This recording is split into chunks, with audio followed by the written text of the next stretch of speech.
Sembah sujud kami di kaki ilahi Padma Bhagawan Sri Satya Sai Baba kami yang terkasih. A very big welcome and Om Sai Ram to our dearest brothers and sisters who are gathered here with us on Zoom today.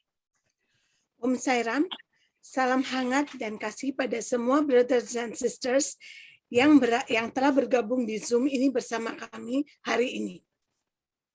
Before we begin with today's program, let us all invite Swami to be with us, guide us, and shower us with his love, grace, and divine blessings. Let us all start by chanting 3 Oms.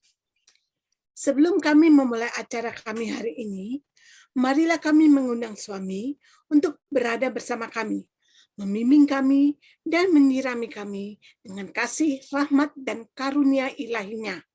Marilah kita semua memulainya dengan melantunkan Om 3 kali.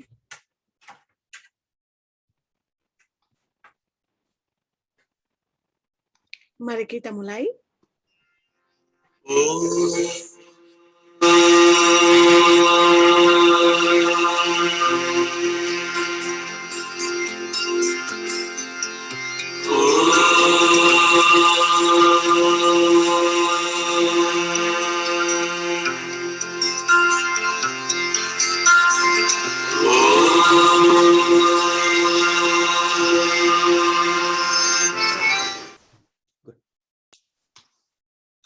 Sai Ram.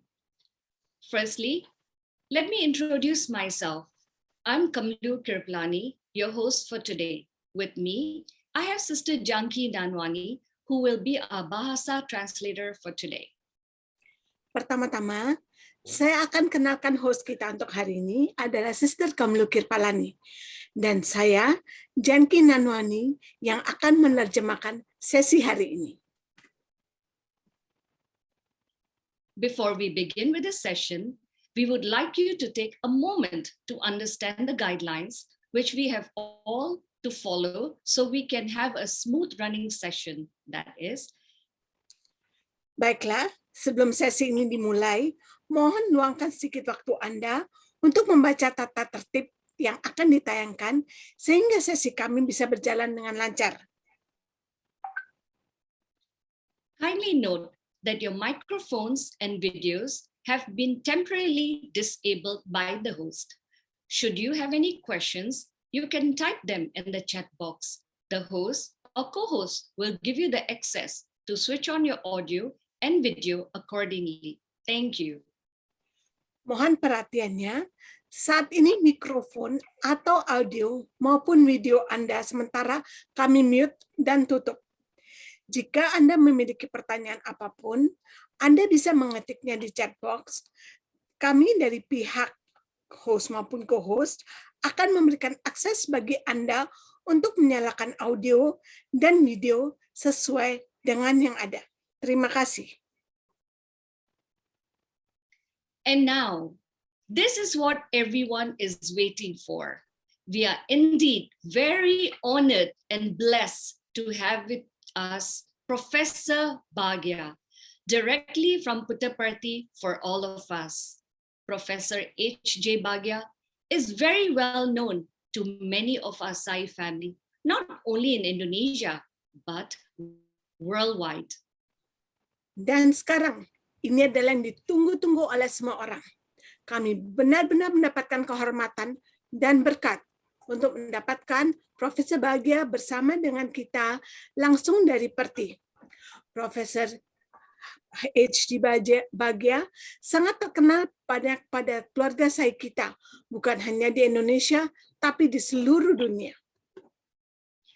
In the year 1986, when Bhagwan started the MBA program in Prashanti Nilayam, Professor H.J. Bhagia was one of the first teachers to be appointed by Bhagwan. Bhagwan often referred to him as his professor in spirituality. Bhagwan has been continuously guiding him in his personal life. He has also been fortunate to receive direct instructions from Bhagwan towards shaping students as effective instruments in his divine master plan. Professor H.J. Bhagia had received a gold medal for his chemical engineering from Bombay University in 1969. Later on, to complete his postgraduate diploma in industrial management from Bombay University in the year 1978. As a professional, he has worked for organizations in multiple industries in numerous capacities. His vast experience has been gained by working for various corporations in India, the Netherlands, Bahrain, the UK, and many other countries. Let us now welcome Professor Bhagia and hear from him what Baba wants from us. Pada tahun 1986, ketika Bhagwan memulai program MBA atau S2 di Prashanti Nilayam, Profesor H.J. Bhagia adalah salah satu dari guru yang ditunjuk oleh Bhagwan. Bhagwan sering menyebutnya sebagai profesornya dalam spiritualitas. Bhagwan terus menuntun beliau dalam menjalani kehidupan pribadinya. Beliau juga beruntung karena telah mendapatkan instruksi secara langsung dari Bhagwan dalam membentuk murid-muridnya menjadi instrumen yang efektif sebagai rencana utama ilahi dari Bhagwan. Profesor H.J. Bhagia menerima medali emas bagi jurusan teknik kimianya dari Bombay University pada tahun 1969. Setelah itu, beliau menyelesaikan diploma pasca sarjana manajemen industri dari Bombay University pada tahun 1978. Sebagai seorang profesional, beliau telah bekerja untuk organisasi di berbagai industri dalam berbagai kapasitas. Pengalaman yang luas diperoleh dengan bekerja di berbagai perusahaan di India, Belanda, Bahrain, Inggris, dan banyak negara lainnya. Sekarang, marilah kita sambut Profesor Bhagia dan mendengarkan dari beliau apa yang Baba inginkan dari kita.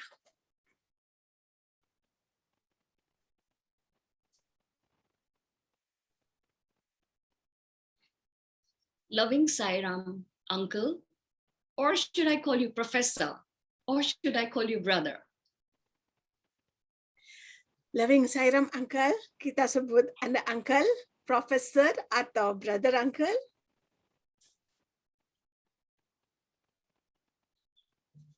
Thank you very much for wonderful introduction. With pranams at Bhagwan's lotus feet, co-travelers on path of spirituality, Sairam to everyone. I'm so happy today to be one amongst you. Uncle sangat bahagia hari ini setelah menyampaikan salamnya pada kita untuk menjadi salah seorang dari kita. Once again, Uncle Sairam, should I call you uncle or professor? Anything is good enough. We are just one small family, Sai family. Very true, very true. Then I'll address you as uncle. That feels closer. Very good. Sairam. So how are you, uncle? I'm sure all well. All well. Yes, so everything is fortunate, good. Sairam. We are so fortunate to have you today amongst us. So without further ado, let's start the session, as I'm sure everyone here is very eager to hear from you. Kita akan memanggil Profesor hari ini dengan sebutan Uncle. Kita menyambut Profesor, kita sangat bahagia. Kita merasa beruntung bahwa Uncle berada di antara kita hari ini. Jadi, tanpa menunggu lebih lama lagi, mari kita sambut sesi hari ini bersama Uncle Bhagia. Uncle, in the olden days, to get one glimpse or darshan of the Lord, people had to do a lot of tapas, meditation, by going to the mountains. Whereas now, Purna Avatar, Bhagwan Sri Satya Sai Baba, gods of gods, devas of devas, had come down on earth and given us darshan morning and afternoon every day for over 70 years.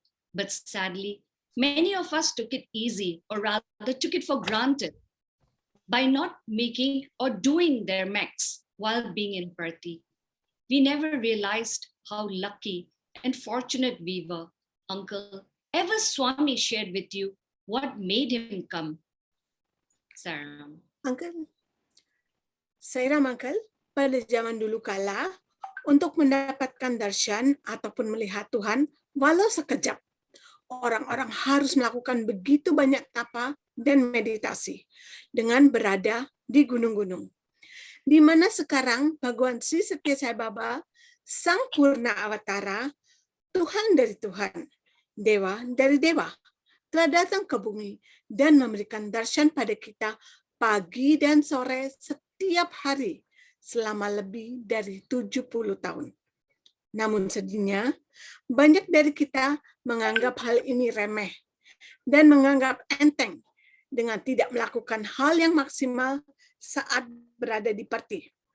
Kami tidak pernah menyadari betapa beruntung dan mujurnya kita pada saat itu. Pernahkah suami berbagi dengan Anda apa yang membuat beliau datang? It's a very, very pertinent question. I'm so glad that we are realizing his importance. Although we feel gap physically, in the sense physical form, gap of physical form, but he is always available with us, and he has been with us. He has not come just because you and I wanted it. He has come because of the prayers of thousands of people, sages, saints, and out of his mercy, the formless, the one which cannot be perceived through senses, has come and taken a form to interact with us, to talk to us. We could love him, we could touch him, and we could see him. Oke, Angkat mengatakan di sini pertanyaan yang sangat intensif. Betapa sebenarnya mujurnya kita ini ya, biarpun saat ini Bhagwan tidak bersama dengan kita secara fisik, ada kehampaan dari wujud tersebut. Namun beliau selalu bersama kita saat ini, walaupun tanpa fisik itu. Jadi ini sesuatu momen yang harus kita, maksudnya kita resapi seperti itu. It's very interesting. Once one of our MBA students' father asked Bhagwan, very senior devotee, very close to Bhagwan, that Swamiji, you have really showered grace on us. Then Swamiji said, what do you think? The grace is by setting ashrams, setting hospitals and schools. Have I come for that? Far from that. So many sages prayed to Himalayas, thousands of sages waiting to have my darshan. Therefore, out of my mercy, out of my grace on all the humanity, I have come down. Then this gentleman. Angkat mengatakan, Sairam, Uncle? Yes. Ya, Angkat mengatakan bahwa Baba itu datang ke bumi bukan karena kemauan kita atau kemauan saya dan Anda, tidak, tapi karena doa atau jadi permohonan.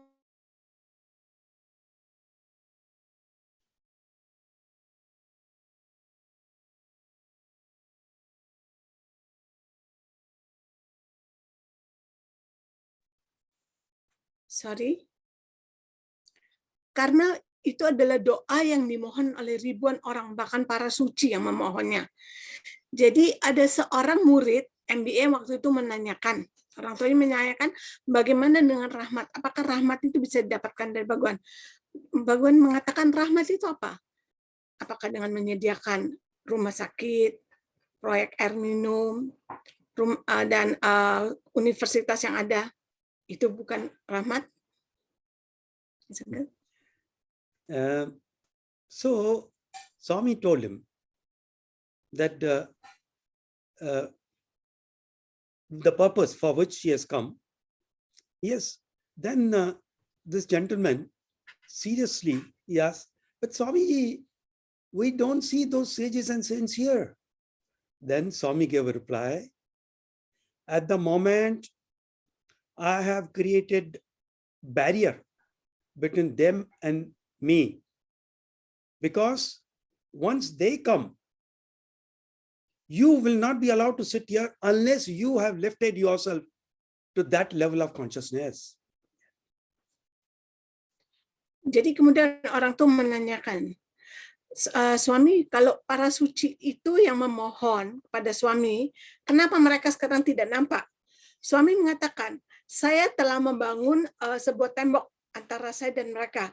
Karena kalau para suci itu datang dan berada di sini, kalian itu tidak bisa duduk di sini juga. Karena untuk bisa duduk di sini, kalian pun harus menaikkan tingkat spiritualitas kalian sama seperti levelnya para suci tersebut. Then Swami said that I'm giving you a chance to uplift yourself.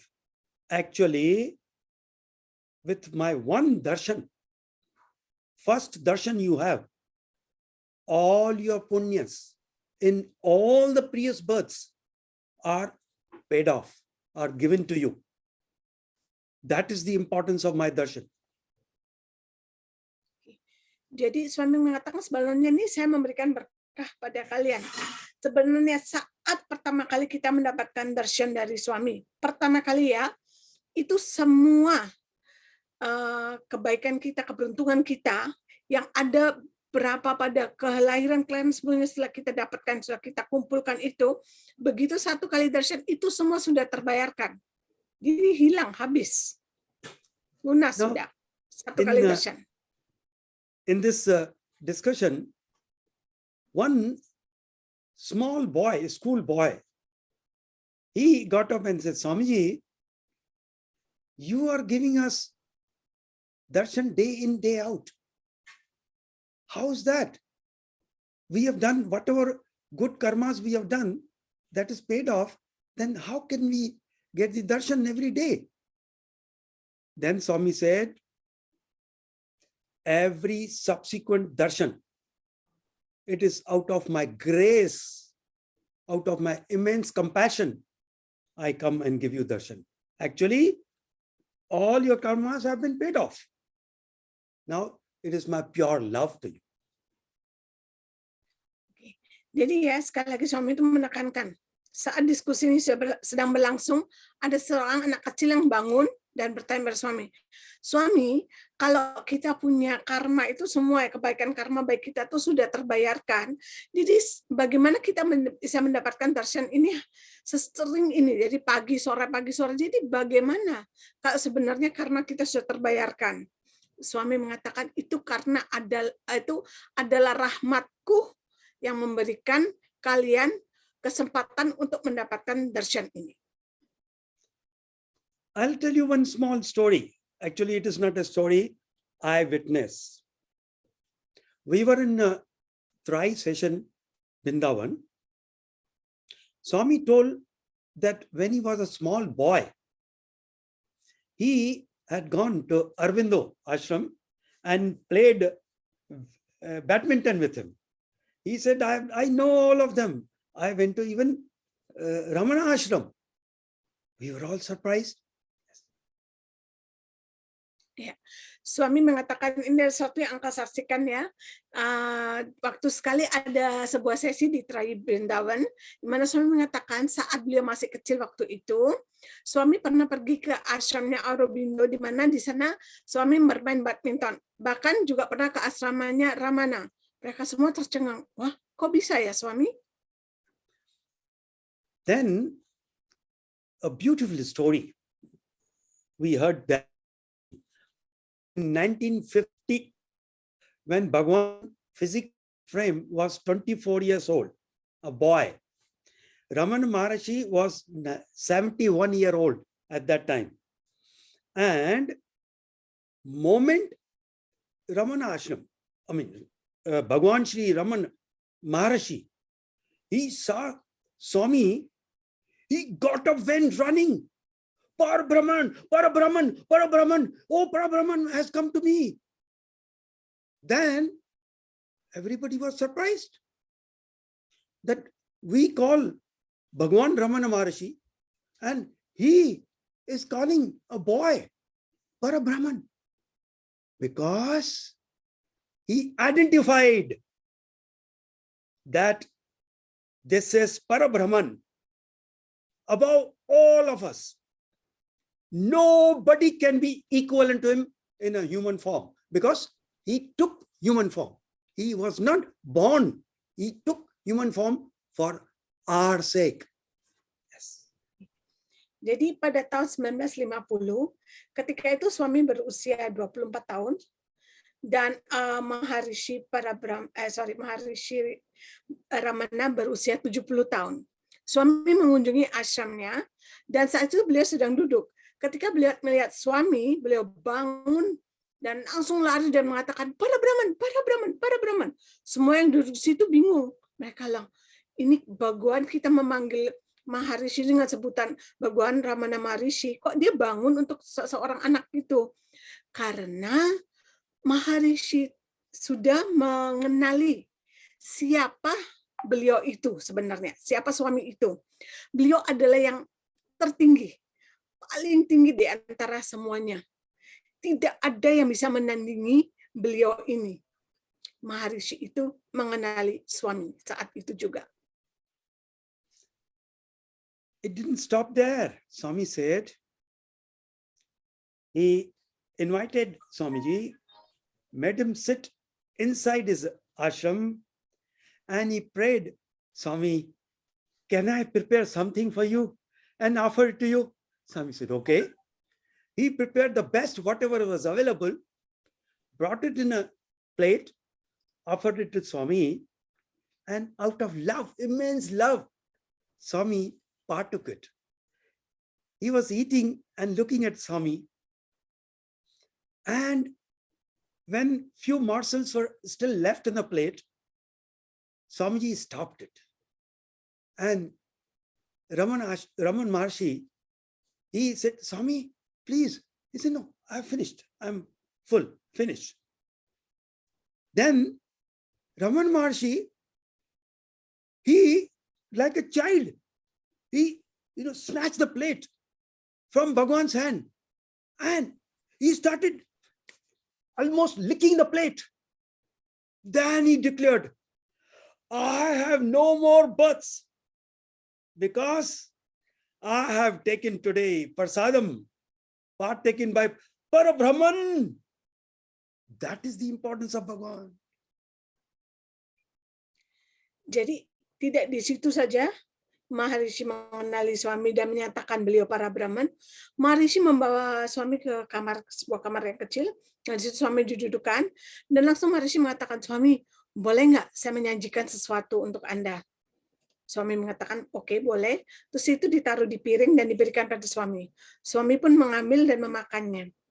Swami memakan sedikit, apapun yang disediakan ala kadarnya itu dimakan sedikit oleh Swami dan masih ada sisa-sisanya.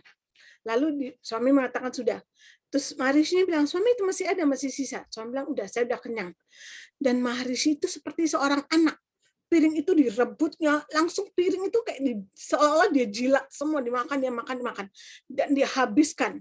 Dan langsung mengatakan, sekarang habis gini saya tidak ada kelahiran lagi. Saya tidak akan mendapatkan kelahiran lagi. Karena hari ini saya telah mendapatkan prasadam dari para Brahman itu sendiri. Not only that, then Raman Maharshi had promised his mother that I'll get you moksha. So mother had already passed away. He told Swami, Swami, this is my mother's tomb. Please bless her. Swami put his hand on mother's tomb. After he did that, Raman Maharshi asked, Swamiji, Lakshmi's tomb. Who's Lakshmi?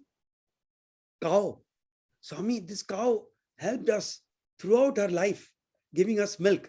Please bless her tomb also. Swami blessed that tomb. Then Swami, out of I won't say fun, but very important statement. Swami asked Raman Maharshi, where is your tome? Then he said, Swami, here it is. Swami put on his head the hand. He said, oh, now I'm thoroughly blessed. I don't have to do anything in my life now. I'm through. That is our Bhagavan Shri Satya Sai Baba. Jadi setelah prasadam itu bukan di situ saja, Maharishi juga telah dia berjanji pada ibunya bahwa ibunya itu akan mendapatkan moksha. Jadi kemudian setelah dia selesai makan prasadam, dia berkata pada suami, suami, sebelah itu ada makam ibunya. Ini adalah makam ibu saya, berkati. Suami memberkati, suami menaruh tangannya di atas makam itu. Lalu di sebelah satunya, suami, ini adalah Lakshmi, berkati. Siapa Lakshmi itu? Lakshmi itu ternyata adalah seekor sapi yang ada di asrama itu tadinya. Lakshmi telah banyak memberikan bantuan pada kita. Jadi suami juga menaruh tangannya di atas makam Lakshmi. Nah, semua sudah terberkati. Suami melakukan sebuah candaan kecil ya, sebuah guyonan gitu, dan tanya, Maharishi Ramana, mana makam kamu? Lalu dia menundukkan kepalanya dan mengatakan, di sini suami. Suami pun menaruh tangannya di atas kepala Maharishi. Dan, hari ini udah saya tidak perlu melakukan apapun lagi mulai saat ini. Saya sudah terberkati, saya sudah bebas. Saya sudah mendapatkan segala-galanya. Yes, what is your next question? I have given a little bit insight that what is Bhagavan, and he's all the time with us. So what is your next question, Kamluji? Okay, pertanyaan berikutnya Kamlu. That was so fascinating about the Maharishi. But uncle, now that Swami has left his physical form, can we still get those benefits from this Purna avatar? Like how Maharishi got all these benefits now in this avatarhood time, in this Purna avatar time. Can we still do that? Get that benefit? Oke, Uncle cerita tadi itu begitu sangat menarik sekali. Tapi di saat ini ya, bisakah kita masih mendapatkan keuntungan seperti itu dari Sang Purna Awatara? Masih bisa, Uncle? Actually, this we had discussed 2 years back when I had come to Jakarta. And where is Danish? Is he present? Danish Watwani, is he present? I had discussed with him, but I don't mind, I'll repeat it.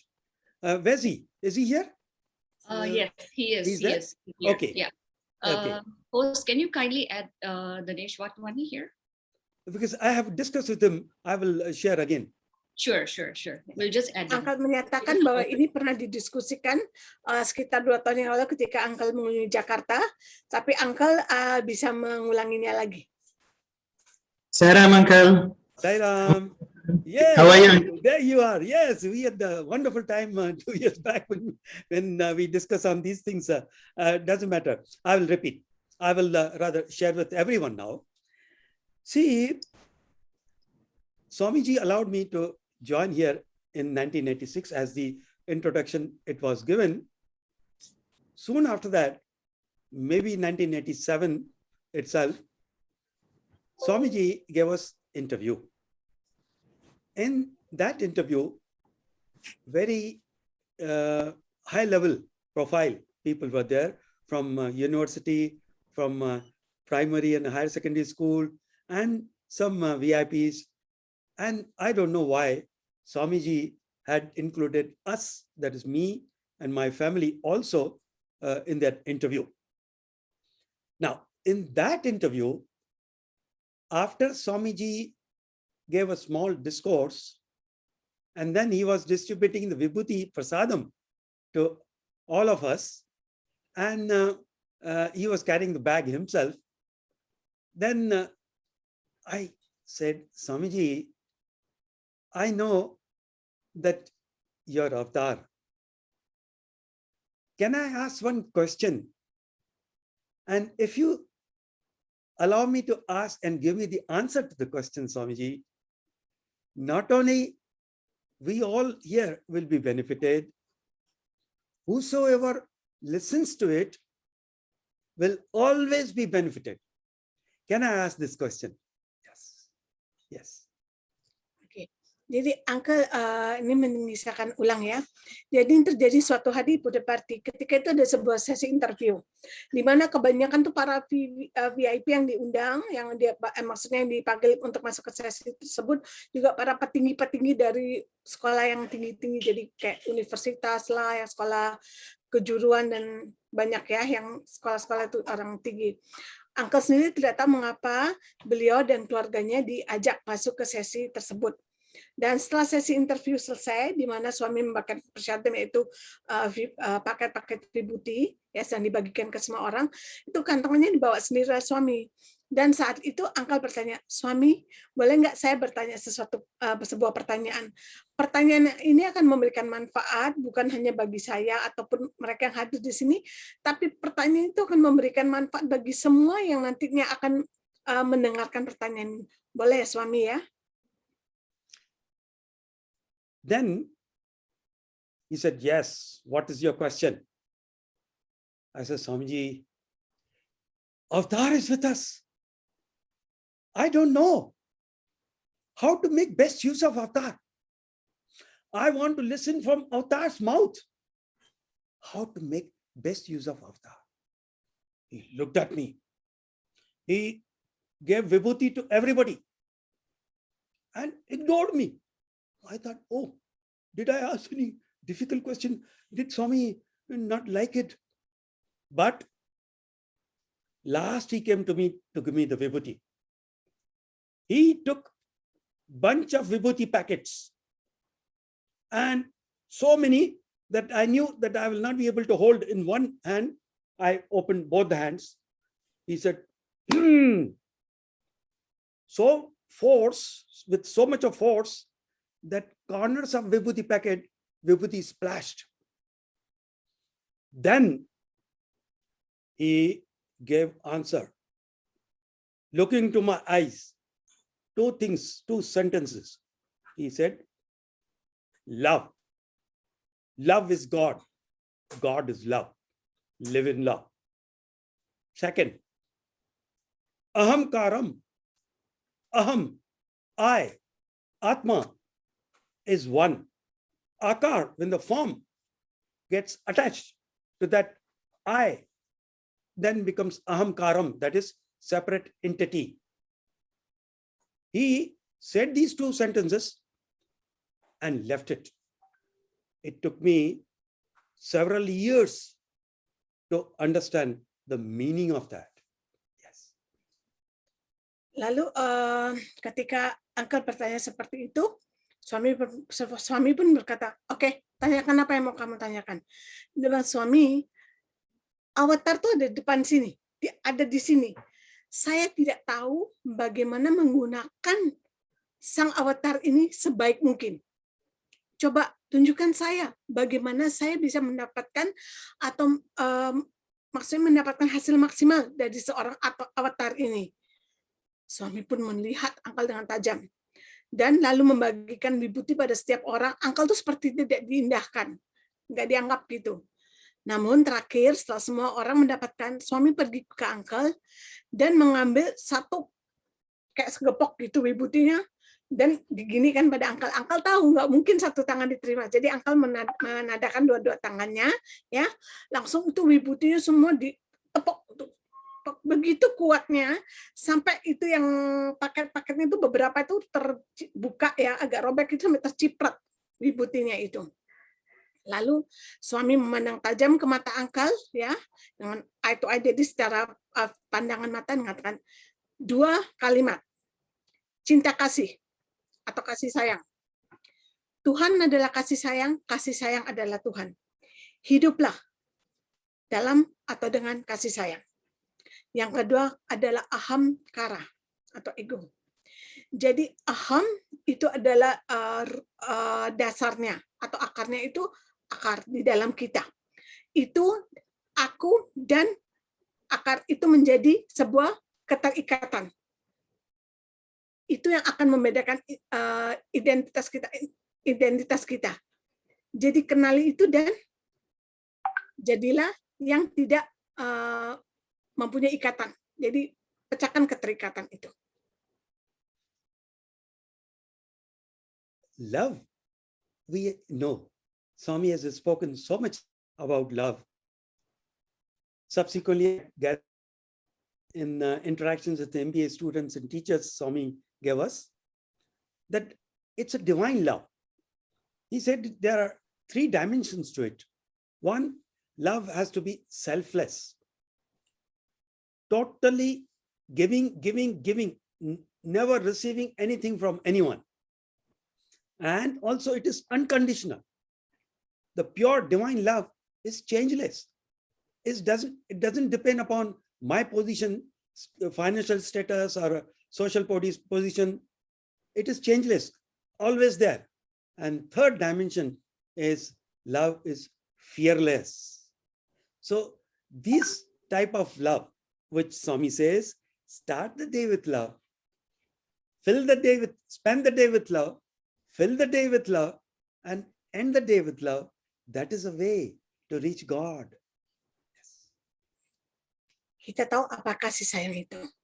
Kasih sayang itu ada 3 dimensinya, yaitu yang pertama-tama adalah tanpa pamrih, yang kedua adalah yang tidak bisa berubah, jadi abadi kekal, dan yang ketiga adalah yang selalu, sorry uncle, the third one I forgot, uncle.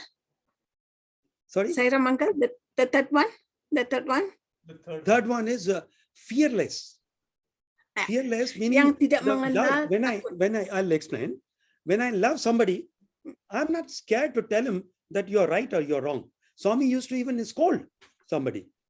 This is out of pure love to improve himself. Okay. Jadi ya, kasih sayang yang murni itu tidak mengenal takut. Jadi saat kita benar-benar menyayangi seseorang, mengasihi seseorang, ya, kita itu tidak akan rasa takut atau mengatakan bahwa dia benar atau salah. Bahkan suami sering memarahi orang-orang di sekitarnya kalau ada kesalahan. Jadi itu dilakukan berdasarkan kasih sayang suami pada orang-orang tersebut. Ya, jadi sekali lagi dimensinya yang pertama adalah tanpa pamrih, yang kedua adalah kekal, selalu ada. Apapun itu, dan yang ketiga adalah tadi yang dikatakan tanpa rasa takut. Maka dari itu kutipan suami mengatakan, mulailah hari dengan kasih sayang, isilah hari dengan kasih sayang, dan akhiri hari dengan kasih sayang. Yes. Now, on love we can talk more, but I want to give now emphasis on what is this ahamkaram. Ahamkaram or I, and we are all the manifestation of that one Parabrahman you call, Atman you call, God, love, I, all are same. So in order to do that, to explain, demonstrate that, I will take a few seconds. I'll bring some required material and show you that what is this ahamkaram, how we can understand that and put into practice. In the meantime, you translate it. And I will just, it'll take few seconds. Kita sering kali bercerita atau berdiskusi tentang kasih sayang. Jadi hari ini Uncle tidak akan lebih mendiskusikan kasih sayang, tapi tentang ahamkara itu tersebut, di mana Uncle akan membutuhkan beberapa peralatan. Uncle sedang mengambil peralatan itu. Jadi nanti Uncle akan menunjukkan apa itu ahamkara itu. Kita tunggu ya, Uncle ya, sebentar ya.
Kita masih menunggu ya.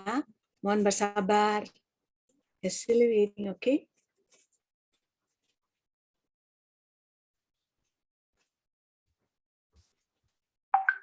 You can also come and help me.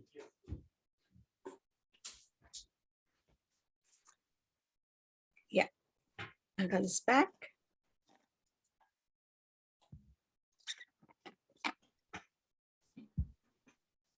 Please hold it.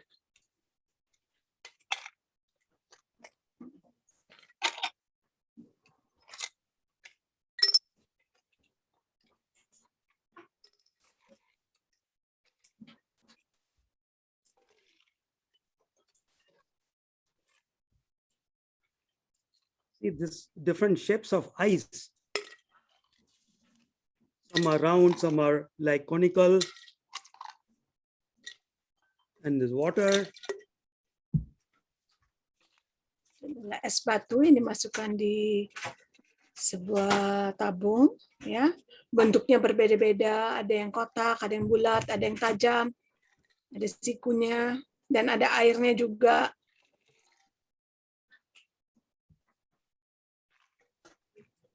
This is one type. This is another type. Ya. Itu ada berbagai bentuk ya, ada Different satu. sizes. Ya, ukurannya pun berbeda-beda. Now, thank you. See, in this bottle, there are various types of ice. Some are cube, some are long one. Can you see? Is it clear? So, Jadi di tabung tersebut banyak terdapat potongan es batu, ada yang bulat, ada yang panjang ya. Lagi ditunjukkan ya, semuanya bisa melihat ya, dengan jelas. Ya. now, there's a very, very important message.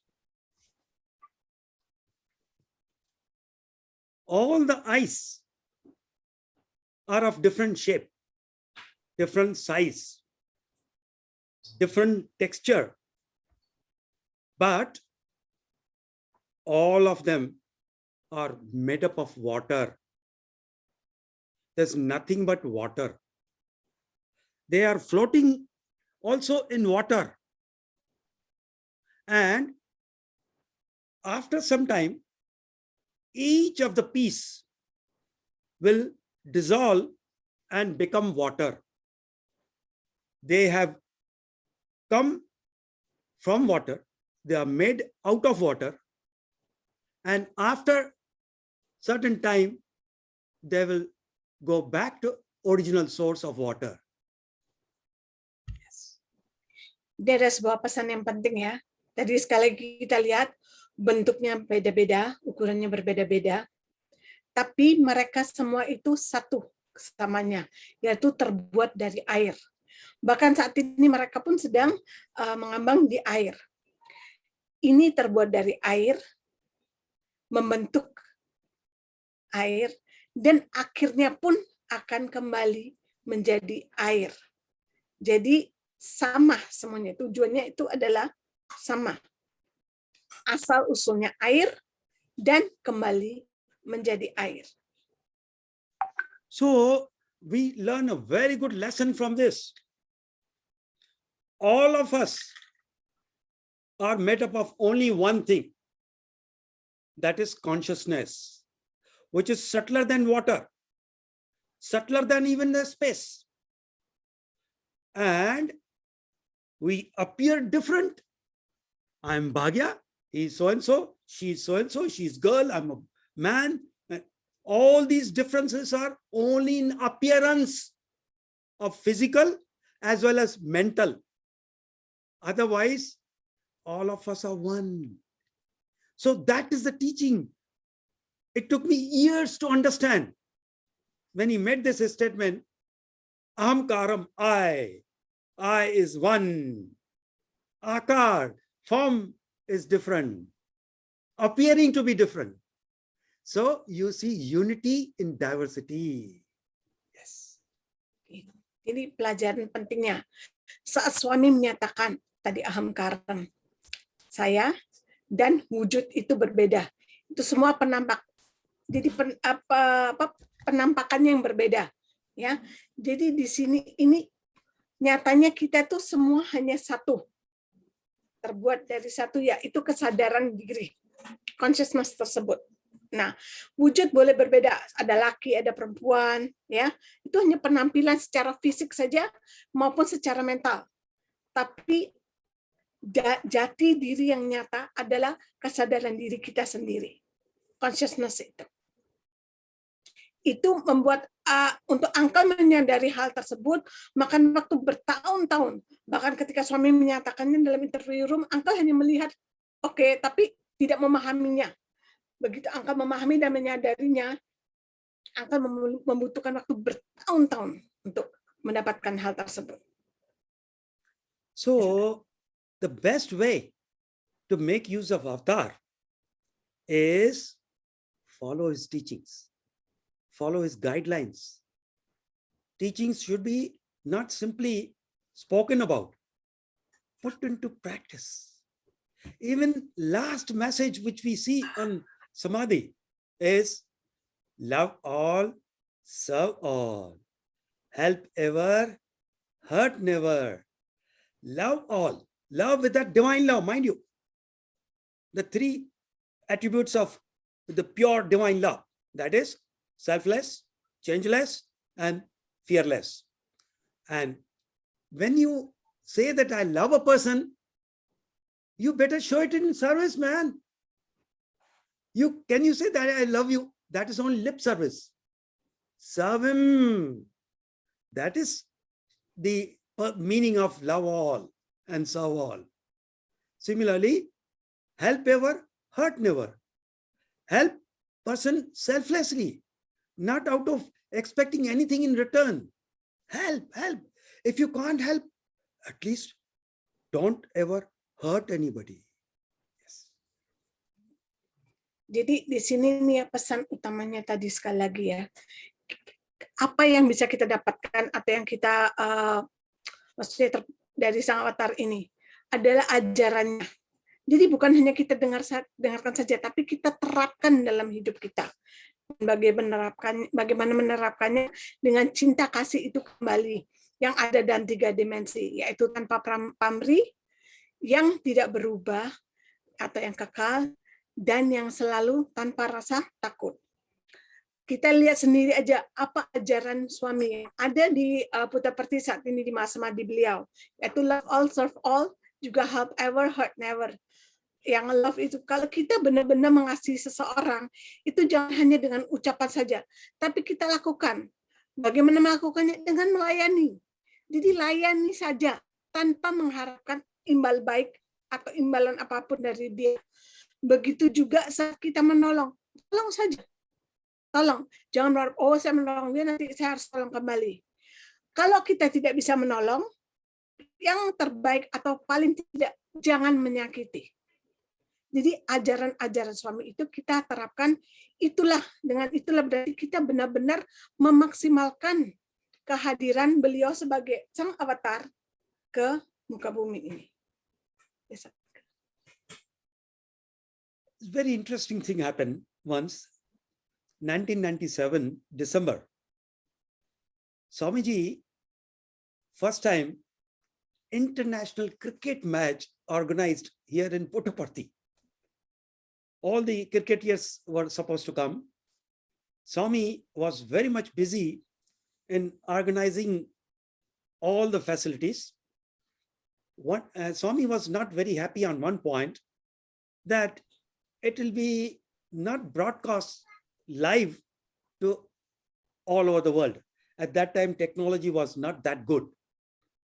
So one day, like a child, he came and told me, Bhagia, today we got the information that they are going to bring all the technical equipment and the cricket match will be broadcast live.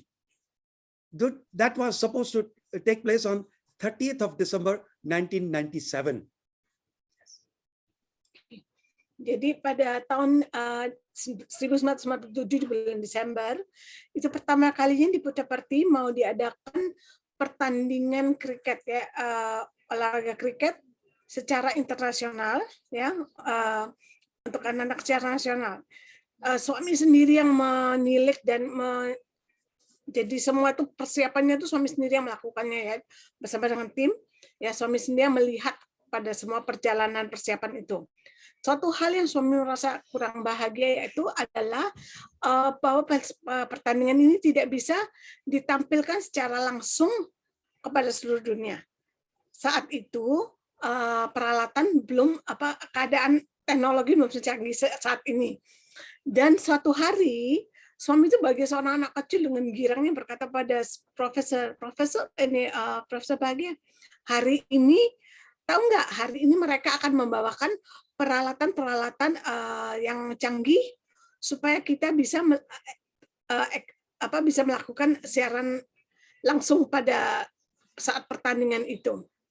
Dan pertandingan ini akan diadakan pada tanggal 30 Desember 1997. Now, I was very overjoyed. I told Swamiji, so selfless you are, Swami.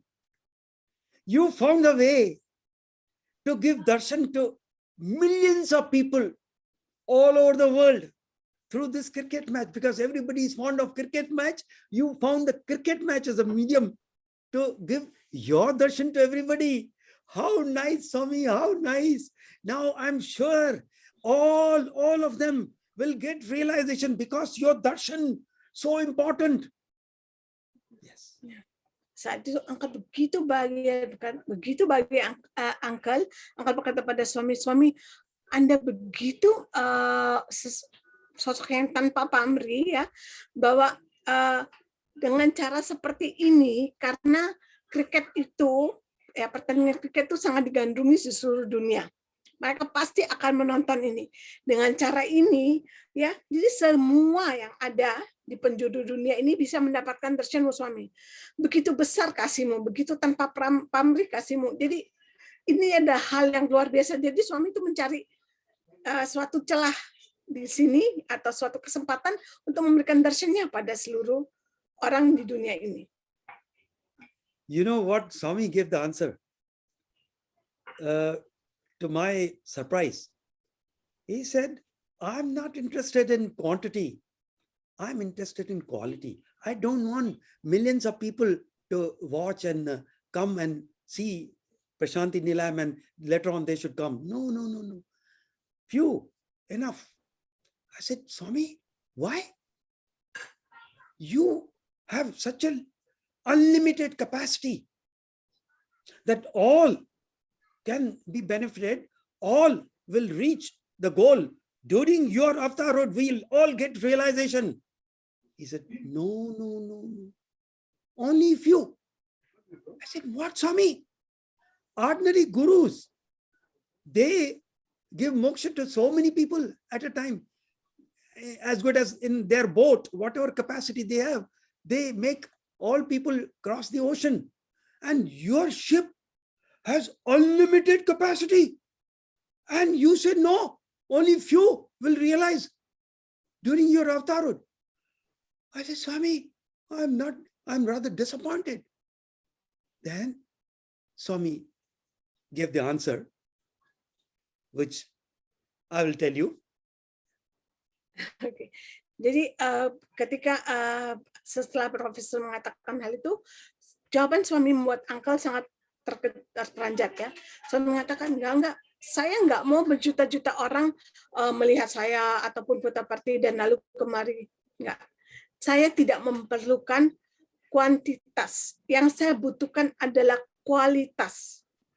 Hanya beberapa saja cukup. Tidak perlu kuantitas, tapi kualitas. Maka bilang, loh, kok begitu? Dia bilang, iya. Hanya beberapa saja yang bisa menjadi bhakta. Uncle berkatakan, suami, sedangkan guru yang biasa saja itu bisa membawa beberapa orang di perahunya untuk menyeberangi dan mencapai moksha. Anda adalah Anda adalah maha guru. Mengapa Anda mempunyai kapal yang tak terhingga, yang luar biasa, yang nggak ada batasannya? Mengapa hanya beberapa saja? Mengapa tidak semua itu yang bisa dibawa itu? Saya bilang, iya memang cuma sedikit aja. Nah, apa jawaban suami selanjutnya? Silakan Uncle. Yes, Uncle, please. Then, you know what Swami gave the reply? He said, see, the sports meet preparation is going on. You people have a sports meet day, 11th January. Isn't it? Nowadays, for teachers, they are forcing every teacher to participate. Even Swami told me, no, you have to participate in at least some game. So I accepted one game. He said, last Sunday, what game did you play? I said, Swamiji, it was like this. You know it, but you are asking me, therefore I'm sharing everything with you. That Swami, they started asking all the teachers to stand in a row, and marking was there. We were told that there will be a referee, one person, he will give a whistle. We all have to run, and at far away, there was another marking with a flag that in 5 minutes, we have to reach there.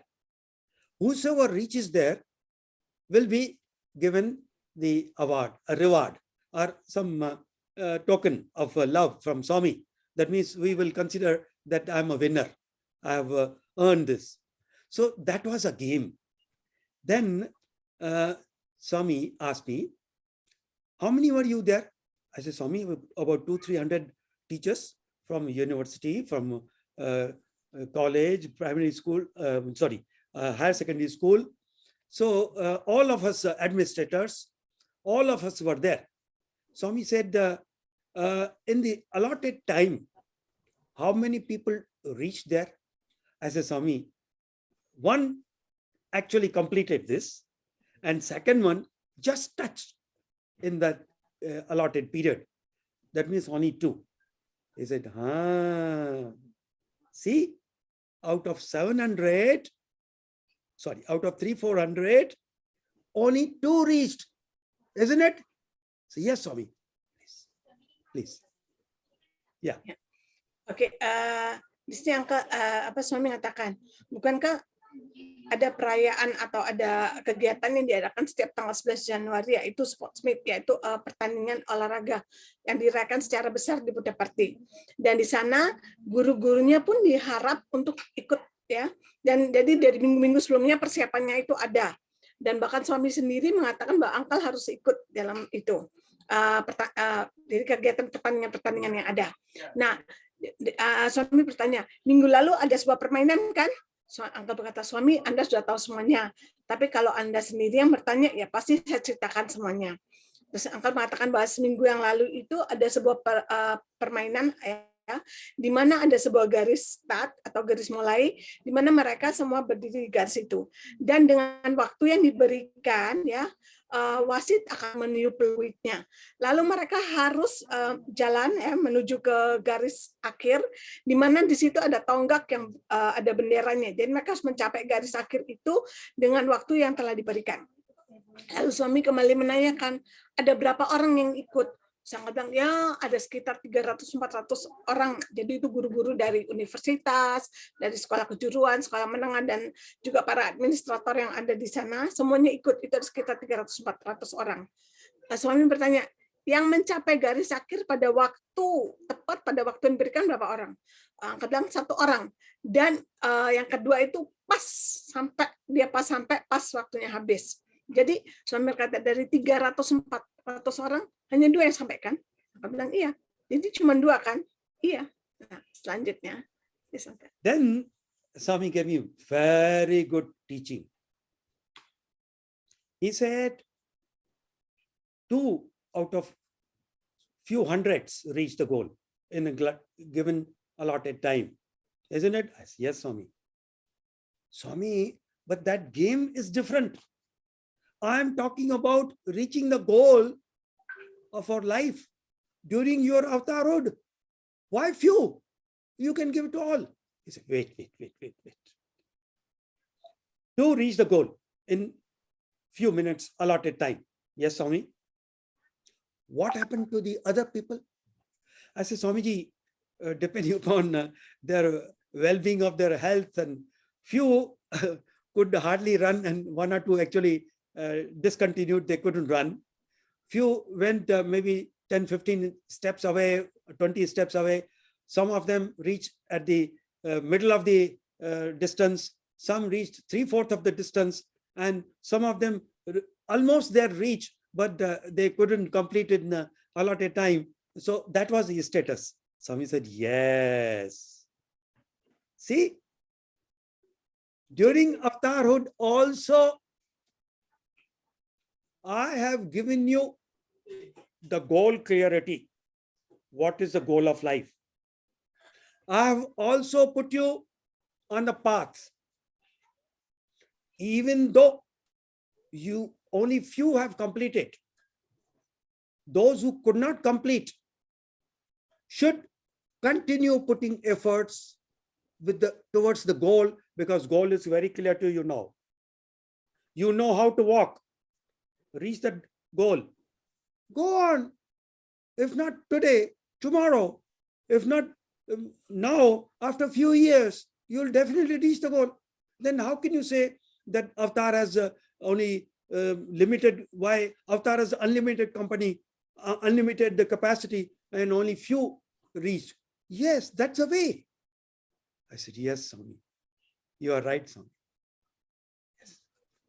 Oke, ketika itu suami kembali menerangkan. Jadi di antara ratusan orang hanya 2 kan yang sampai mencapai garis akhir itu kan. Uncle mengatakan, iya suami.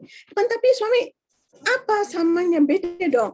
Itu adalah sebuah permainan. Mereka sampai di situ kan 2 orang sama pertanyaan saya tentang tujuan akhir dari hidup dan tujuan akhir dari permainan itu kan beda.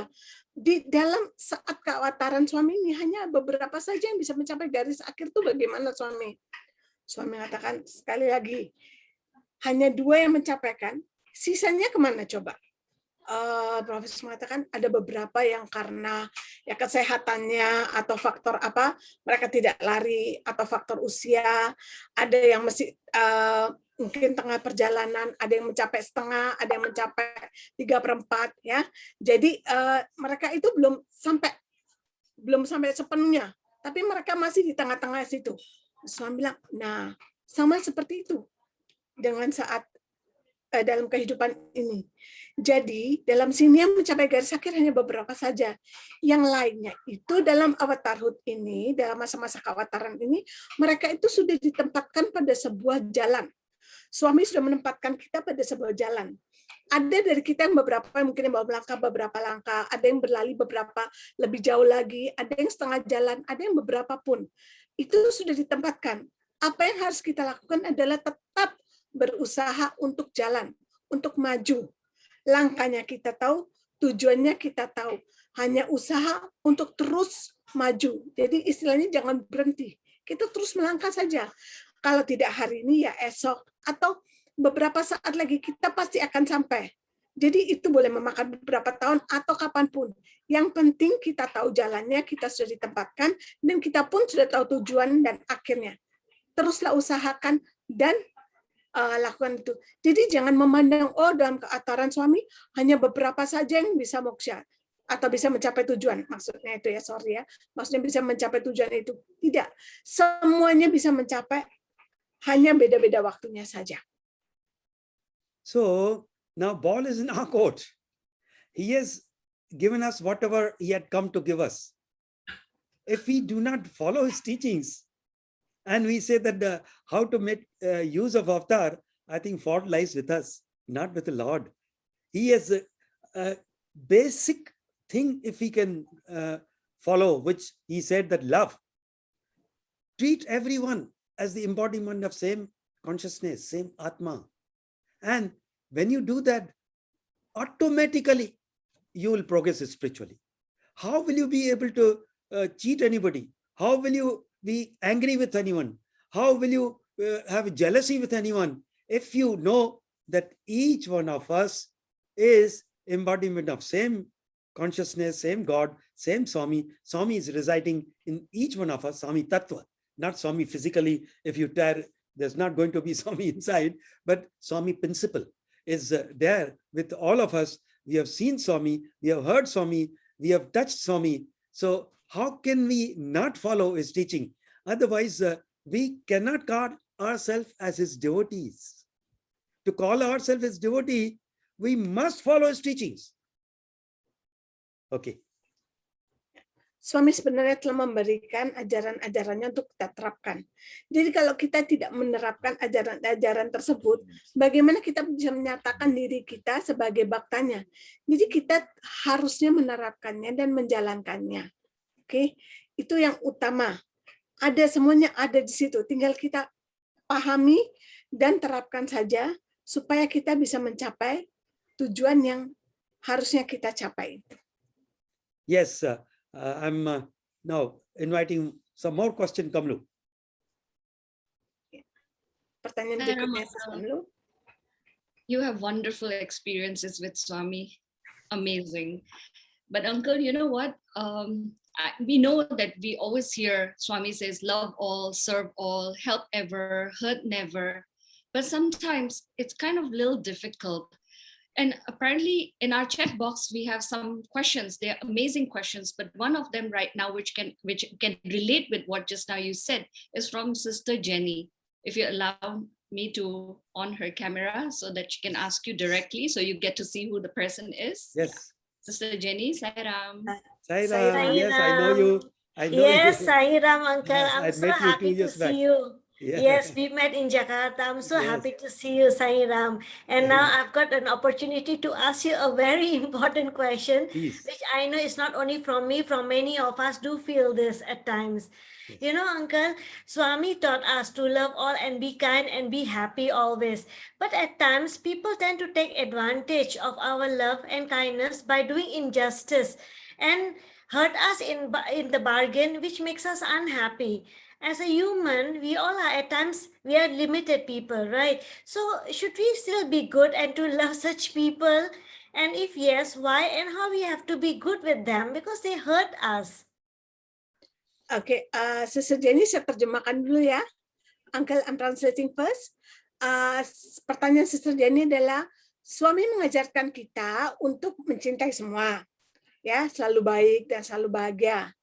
Tapi kadangkala orang-orang itu cenderung untuk memanfaatkan kasih sayang dan kebaikan kita dengan melakukan ketidakadilan dan melukai kita sebagai gantinya atau imbal baliknya, yang membuat kita tidak bahagia.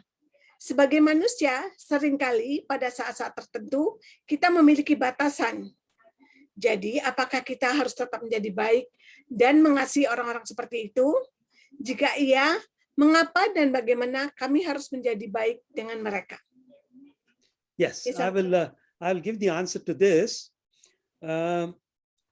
We think that we are born human being just now, but we forget that we come here to purify our soul, individual soul, Jiva Atma, as we call it.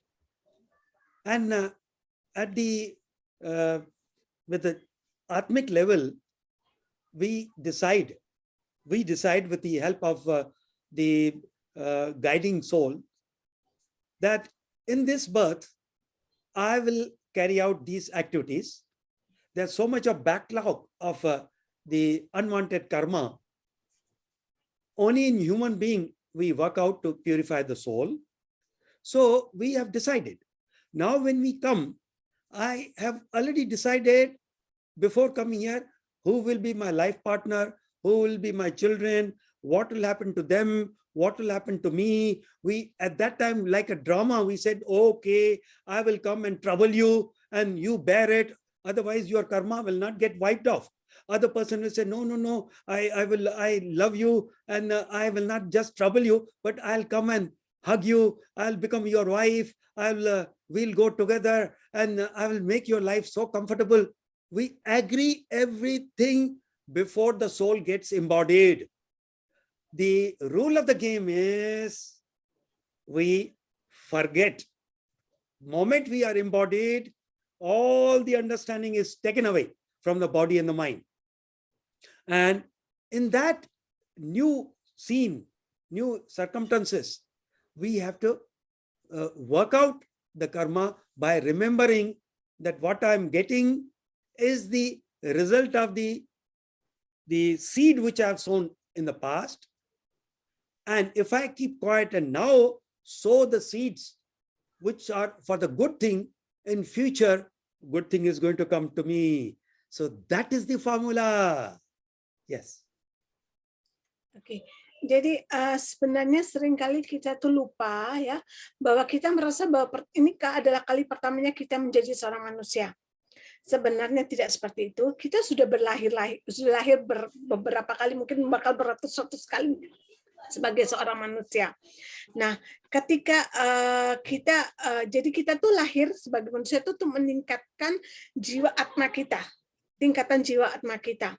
Nah, ketika kita mau lahir, sebelum itu kita masih dalam bentuk jiwa atma itu, kita sudah melakukan perjanjian bahwa siapa akan menjadi pasangan hidup kita, anak-anak kita, ataupun yang di sekeliling kita itu, dan kita melakukan tuh perjanjian, oh ini akan menyakiti kita, ini akan nyayangi kita, jadi ada atma di situ mengatakan, oh nanti saya akan mengganggu kamu ya, supaya nanti dengan keadaan seperti itu karma-karma burukmu akan bisa dihapuskan. Dan mengatakan, oh saya akan menyayangimu, jadi akan memberimu kehangatan, kelembutan, sandaran, dan sebagainya seperti itu. Jadi itu semua sebagai drama yang sudah di-setup sebelum kita terlahirkan. Ya. Dan saat kita mendapatkan tubuh ini, ada satu peraturan yang tetap, yaitu kita lupa akan semua itu. Jadi kita terlahirkan dengan ikatan yang sudah kita atau perjanjian yang sudah kita ikat sebelumnya. Tapi ketika lahir kita lupa. Jadi terus kita merasa bahwa ini ada terjadi seperti ini dan itu. Tapi mulai sekarang coba diingat kembali bahwa itu adalah bagian dari perjanjian yang sudah kita lakukan. Dengan apa yang kita harus jalani. Semua itu adalah benih-benih yang telah kita tanam dalam kehidupan yang sebelumnya. Jadi dalam kehidupan ini, marilah kita tuai benih-benih yang baik, supaya kita bisa nanti tuainya dalam kehidupan atau masa-masa yang akan datang nantinya.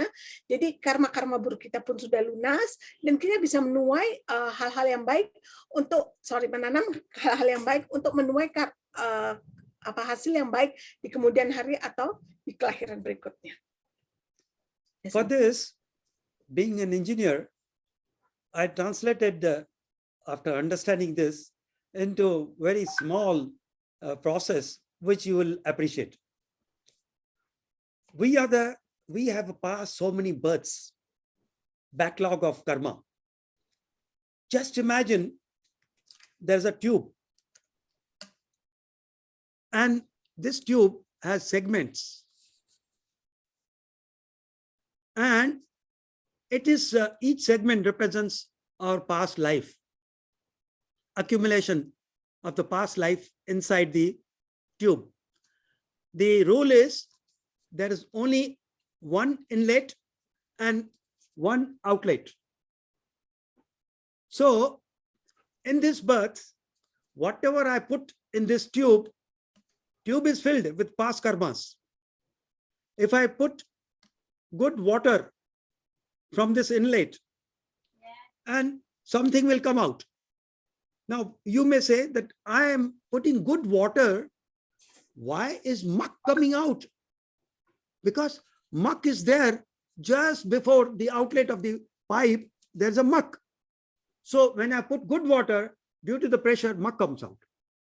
And if I put, supposing I do wrong things, injustice, hurting people, insulting people, that means I'm doing wrong or putting muck in my addition to the karma. Still, some people, good water is coming out. Then how do you explain? It is because the precedent, prior to this outlet, the karmas done were so good that even though now I'm putting muck here, good water is coming out. So it explains to me that why, in spite of doing good, why am I getting wrong results or not favorable results? Because what I have sown earlier, that is coming out now. And go on putting good water. Whole pipe will get cleansed. Then you get pure water. Then go on putting good water comes out. If you are putting all the dirt, which I will not say even, I will not discuss even. So let us go on putting teachings of Swami, and eventually everything will be cleansed. Jadi angka menjelaskan secara teknis ya, sebagai point of view dari seorang insinyur ya, itu adalah sebuah pipa di mana segmen-segmen yang ada di situ ada garis-garisnya, itu adalah segmen-segmen dari karma kita sebelumnya atau dari kehidupan sebelumnya. Jadi dari atas tuh ketika air dimasukkan ya, dari bawah itu keluarnya. Oke, jadi dari atas masuk, dari bawah keluarnya. Jika kita memasukkan air yang bersih dari sini, kadangkala yang keluar itu tetap air kotor. Mengapa seperti itu? Karena di dalamnya itu masih ada lumpur-lumpur, yaitu sisa-sisa karma kita atau sisa-sisa karma buruk kita. Jadi biarpun air bagus yang dimasukkan atau air bersih yang dimasukkan, tetapi karena dalam sini masih ada lumpur yaitu karma kita, maka tetap akan keluar ini. Kadangkala juga kita memasukkan hal-hal yang negatif di atas, jadi hal-hal yang kotor, lumpur ataupun pasir, tapi yang keluar air yang bagus yang jernih, karena di dalam pipa itu masih tersisa air yang jernih, jadi itu yang keluar dulu. Jadi apa yang harus kita lakukan adalah terus memasukkan air yang jernih, yaitu ajaran-ajaran Swami, terus saja kita lakukan, dan perlahan-lahan pipa itu akan terbersihkan, dan yang keluar pun adalah air yang jernih pula. Seperti itu Sister Jenny ya. Yeah, I'll give you one more incident if you have patience to listen. See, Swami has a divine formula. It's like this. Once, one boy who was doing always good, coming and sitting for darshan, student, coming and sitting for darshan in time, either reading his book or doing some japa or nam samaran or whatever it is. And when Swami comes for darshan, he will be fully attentive to have his darshan. Is compared to that, there was another boy who had little air in his head. He was the son of a VIP. Thought, I can do anything. So his behavior was not that good expected from the student. Now, when Swamiji came once, senior devotee also saw sitting there, and we also saw. Swami gave a lot of attention to the boy who was mischievous and ignored the boy who was very good. So senior devotee, he had a liberty to ask Swami, Swamiji, I have been seeing that you are giving attention to this boy, maybe because he's a son of VIP, but this boy who is so good, you are not giving much attention. I don't understand, Swami. Yeah, please. Oke, di sini dikisahkan lagi sebuah contoh lagi yang ada terjadi. Ada seorang anak yang ya suka waktu darshannya Swami, dia tuh selalu datang tepat waktu, dan situ dia membaca buku-buku Swami ataupun melakukan japa meditasi, dan saat Swami datang dia penuh dengan fokusnya memperhatikan Swami dan mendapatkan darshan Swami. Dan sama juga ada seorang anak yang kebetulan anak seorang VIP, jadi dia agak besar kepala ya. Jadi itu biasanya dia agak bandel gitu ya. Tapi dia merasa saya bisa karena ayah saya seorang yang penting, jadi bisa melakukan apa-apa. Tapi di situ kita diperhatikan oleh para bhakta yang suka duduk di depan itu bahwa Swami lebih memperhatikan anak yang nakal tersebut daripada anak yang baik tersebut. Mereka juga suka bingung kok seperti itu ya. Lalu suatu ketika salah seorang bhakta senior memiliki kesempatan dan bertanya pada Swami, Swami, kami perhatikan ya bahwa Anda lebih memperhatikan anak yang dan tanda kutip bandel tersebut dibanding dengan anak yang baik tersebut ya. Apa karena dia anak seorang pejabat tinggi atau apa? Apakah karena itu, Swami?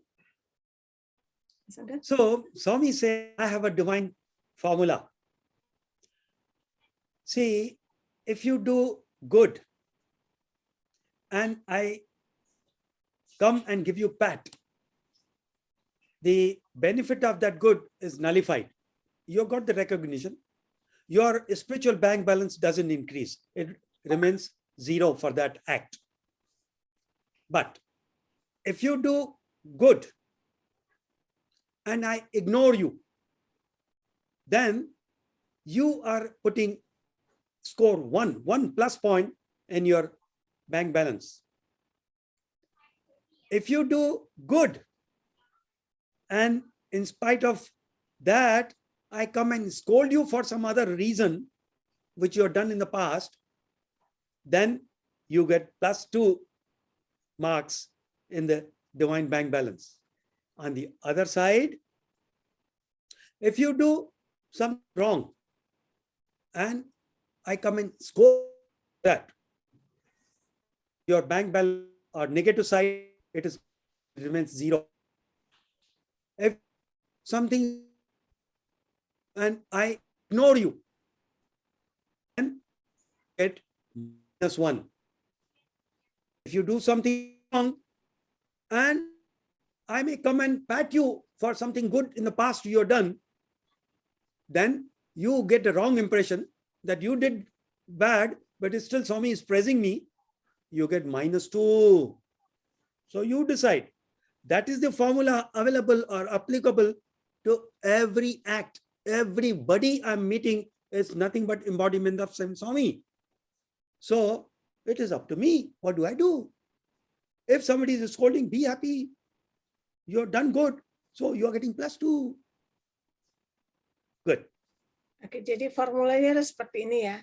Jika Anda melakukan sesuatu hal yang baik dan suami menepuk bahu Anda, jadi hasil yang didapatkan, jadi saldo kita menjadi 0. Habis di situ.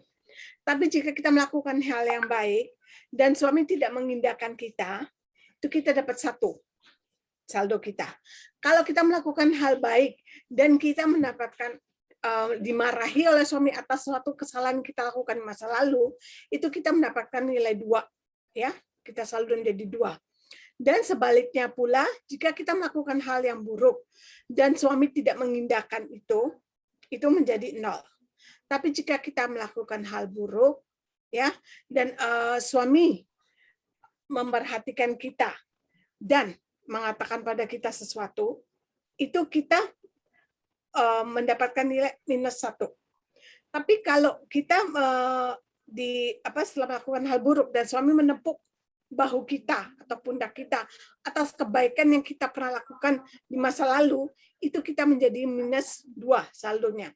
Jadi itu adalah formula yang berlaku bagi setiap orang, sama pada semua orang. Jadi itu terserah pada saya. Sekarang itu penerapannya seperti itu. Apa yang mau kamu lakukan? Pilih yang mana? Gitu. Disangka. I think any other question? Let's give a chance to somebody else now. Thank you so much, Uncle. Thank you. Beautiful question, Sister Jenny. Really, that's a question that I always wanted to know too. Thank you. Thank you, Uncle, for highlighting the answer. That was really, really nice. Okay, Uncle, this is another question that is really interesting, which many people now keep asking this question. It's from Sister Mansha. She is put in the chat box, but I would like to invite her. Sister Mansha. Ya. Sister Mansha. Pertanyaan yang berikut ini banyak sering ditanyakan oleh orang-orang pada saat ini. Jadi itu adalah dari Sister Mansha Sendani yang akan kita undang sekarang. Dan Sister Jenny, terima kasih, pertanyaan itu juga banyak ditanyakan oleh setiap orang juga ya. Salam, Sister. Salam, Uncle. Salam, Sister. Salam. Greetings from Indonesia, Uncle. Uncle, according to many devotees now, after Swami's Mahasamadhi, Swami is everywhere. And hence, do we still need to go to party? What is your view? Is it true that we don't need to go to Putta party? Thank you, Uncle. Okay. Uncle, menurut beberapa orang bhakta ya, saat ini setelah Mahasamadhi Swami itu berada di mana-mana. Dan untuk itu kita tidak perlu ke party. Bagaimanakah pandangan Anda dalam hal ini? Dan apakah kita benar-benar tidak perlu ke Putta party? Tolong, Uncle. See, I think we are kidding ourselves. Why do we come to party? Or why do we visit any temple? Rama, Krishna and all, they are not there. We are Jesus, Allah. We go to their respective places of worship. Why do we go? Because this place is highly charged, divinely charged. Every grain of this soil is charged with the divinity. Avatar came here. 85 years he has remained here. Do you think such a joke?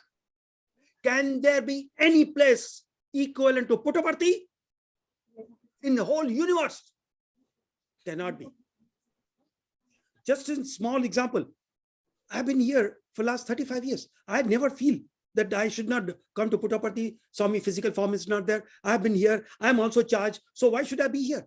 No, just you go out or from outside you come here. How much peace will you get? Have you touched this soil after so much of botheration? Come in here. Be calm. This type of calmness, peace, happiness, bliss. If a person so elevated, then he doesn't need to take form. Why come to? He need not have the coming in this world itself. I think this is a mistake. Either the person has not understood. I think mostly person has not understood. If we are thinking that now physical form is not there, he is all the time. No, lack of time. I can number minutes. How that the morning I was thinking how to end. Swami gave an idea that these questions, because yesterday same question were asked to me in my awareness class. So I came prepared that, oh, supposing these questions are there, I must demonstrate. Early morning in silent sitting, Swami said, you do this. So this place cannot be substituted by anything else. This is my opinion. The rest is left to the individual. Akan menjelaskan bahwa Puttaparthi itu adalah tempat yang tidak tergantikan oleh apapun. Karena sang avatar telah berada di sana selama 85 tahun. Di mana itu setiap, bahkan di dalam setiap partikelnya pun sudah terisi dengan daya atau kekuatan vibrasi dari sang avatar tersebut. Dalam seluruh jagat semesta ini tidak ada tempat yang lebih murni atau lebih kuat dari Puttaparthi itu sendiri. Jadi Angka sendiri setelah berada di tempat itu selama 35 tahun. Tidak ada kata bahwa kenapa saya masih harus berada di sini kalau fisik sang avatar itu tidak ada. Tapi Uncle terus berada di sana dan mengatakan bahwa dia juga merasa terisi oleh daya dari ataupun vibrasi dari sang avatar. Jadi mungkin orang-orang yang menanyakan hal-hal tersebut masih belum memahami atau menyadari kebesaran dari vibrasi sang avatar. Jadi Puttaparthi itu selalu bisa dikunjungi dan kunjungilah selalu. Seperti itu. I will give one, I have no right to talk about anybody else. When Swamiji left the physical frame, I was shattered. As Swami had mentioned, because of the lack of time, I'm not giving the details, the interaction with Bhagavan. Swami said, one day it will come when all of you will be widows. So I felt that on day 24th of April 2011. I was not able to come out and show my face, crying. Finally, after quite some time, 14th of December 2014, Swami came early morning in the, I am just giving the gist of the dream, but detail it will take long time because I don't know, there I want to invite more questions so that many people get a chance. The dream, it was Swamiji, I was standing near Shanti Vedika, where the playground, and hills are there where you get Jesus' statue, the Krishna's statue and things like that. Between the arches of the two hills, Swami in a white robe giving Abhay darshan. I shouted in the dream. I shouted, warrior, from a far distance. But Swami was smiling, white robe, like 55-year-old body. So he was smiling. He said, I'm here, I'm not gone. But where were you? I'm not gone, I'm only. He said, on the right side of Swami's hand, there were the one model of 2 temples, and the left side were another 2 models of the temple. Then he said, see all the 4 dhams, charo dham idhar hi hai, all the 4 dhams are here. I said, Swami, I was just shouting. So I'll subsequently tell you the more dream, please. Oke, ini adalah sebuah mimpi yang Uncle dapatkan. Jadi Uncle mengatakan tentang mengisahkan jadi dari pengalaman pribadinya ya tentang hal ini, di mana saat kejadian saat matinya suami. Suami sebelumnya pernah mengatakan bahwa satu hari Anda semua akan menjadi janda dalam tanda kutip ya, dan Uncle merasa pada hari itu kejadian itu keadaan itu berlangsung. Uncle tidak bisa keluar dari rumahnya. Uncle terus menangis dan menangis karena tidak tahu bagaimana harus menghadapi situasi seperti itu.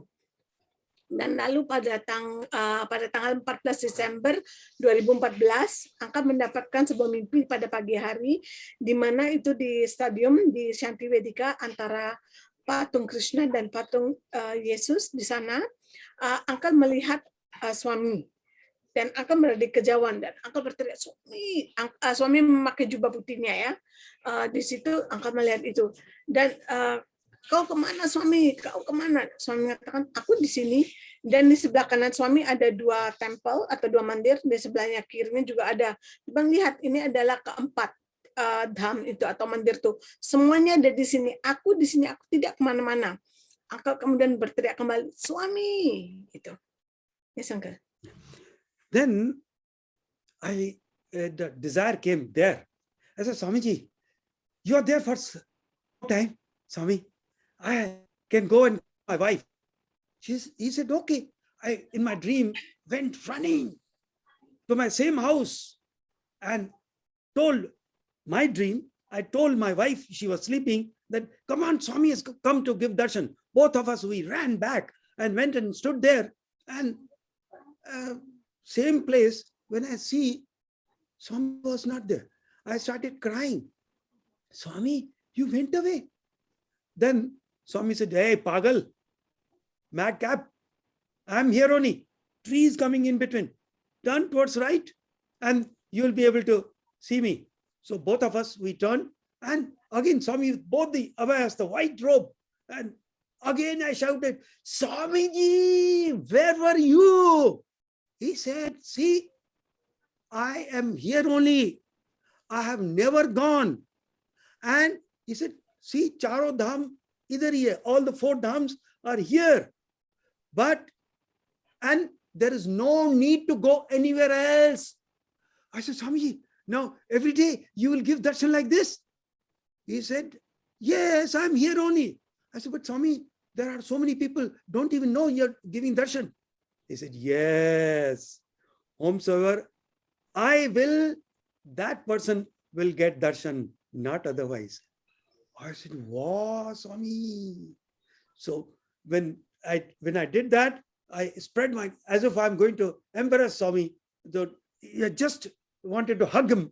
So with that, my hand went and touched the edge of the bed and I woke up and told the whole dream to my wife. And so much the dream was that I was, dusting my feet because I felt that thorns and stones and the cow dung is still stuck. So my wife, when I woke her up, she said, what are you doing? I said, this was a dream.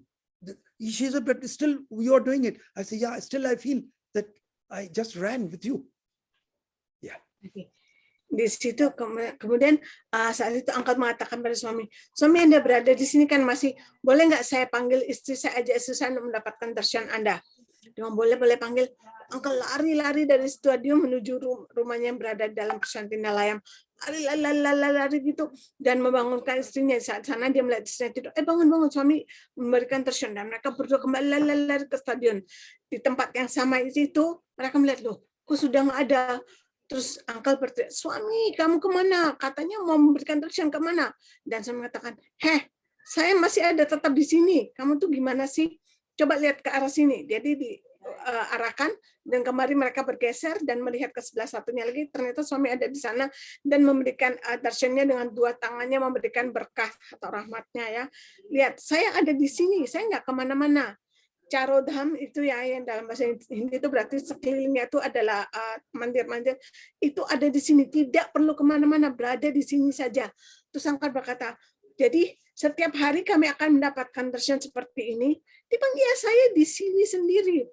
Dia bilang, tapi suami, kok nggak semua orang bisa mendapatkan darshanmu? Dia bilang, di saat saya berkehendak, di saat itulah mereka bisa mendapatkan atau bisa melihat diriku.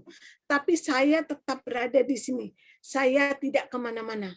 Dan kemudian Uncle merasakan seakan-akan beliau itu memeluk suami, jadi dia meluaskan tangannya seperti ini, di mana kemudian tangannya itu menyentuh salah satu sisi dari tempat tidur, dan Uncle terbangun. Begitu Uncle terbangun, Uncle tuh merasakan begitu nyata itu mimpi.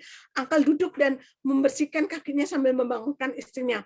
Jadi dia merasa ada duri-duri yang menusuk, bahkan kotoran sapi dan debu-debu itu, jadi dibersihkan. Saya berkata, kamu bikin apa? Dia bilang, saya lagi bersihkan kaki. Dia bilang, kan mimpi. Iya, tapi saya merasa kaki saya itu masih merasakan semuanya itu. Begitu nyata itu mimpinya. So after that, I was peaceful, and I know that Swami is all the time physically also here. I think that we should give a chance to some other questions also, if there are any. Yes. Ya. Dan disitulah setelah itu Uncle merasa bahwa Uncle merasa tenang ya, setelah beberapa tahun, jadi cukup lama ya, bahwa suami ada secara fisik di situ dan selalu memberikan darshannya. Ya, pertanyaan lain sisa kamu? Uncle, as how you've gotten so many graces, abundance of blessings, there's this one interesting question from Brother Ravi Bhatia. Brother, can you kindly come online? Can you, host, can you bring him? Yeah, I met Ravi also. Ravi also, where is he? Yeah, he's here. He's got a very interesting question, which is Please. Yes. There. Sai Ram uncle, pranams from Ravi. Jakarta uncle. Yeah, so nice. Oh, that's good. Sai Ram uncle, just a very short question we have. I know Swami has graced you with many things over your life, and still shall be gracing you. Uncle, if you can just guide us a little bit on how to earn his grace in abundance and blessings for ourselves and our family, not only in this life and in the life beyond, just some references from your side, uncle, whatever you feel is fit for us to know. Sai Ram. Pertanyaan dari Brother Ravi adalah, Uncle, saya tahu bahwa suami telah memberikan rahmatnya yang begitu besar pada Anda, dan semoga selalu memberinya. Saya yakin bahwa suami telah berbagi banyak dengan Anda. Bagaimana cara mendapatkan rahmat dan berkat yang melimpah bagi diri kita sendiri dan juga keluarga kita dalam kehidupan ini, dan juga kehidupan yang akan datang. Baik dengan menjadi bhakta paruh waktu, atau yang kita katakan part time, dan ataupun menjadi bhakta seutuhnya, yaitu full time. Bisakah Anda berbagi dengan kita? I'll give you one small interaction. In tri session we had with Swami and students. Students were taken for summer project, and they wanted on Sunday holiday blessings from Swami, that is in the form of interview. But Swami was refusing because they should earn that. And Swami told me, see, Bhagia, anything. See, if you draw from the bank, I said, we should have a current or saving account. Then we give a check and we get the money. Or we should have fixed deposit. Against that, we can get it. And third one, Swami himself said, third one, if the wealthy person stands guarantee for you, then also you can get money from the bank, isn't it? I said, yes, Swami. But see, your students, they have not done anything now.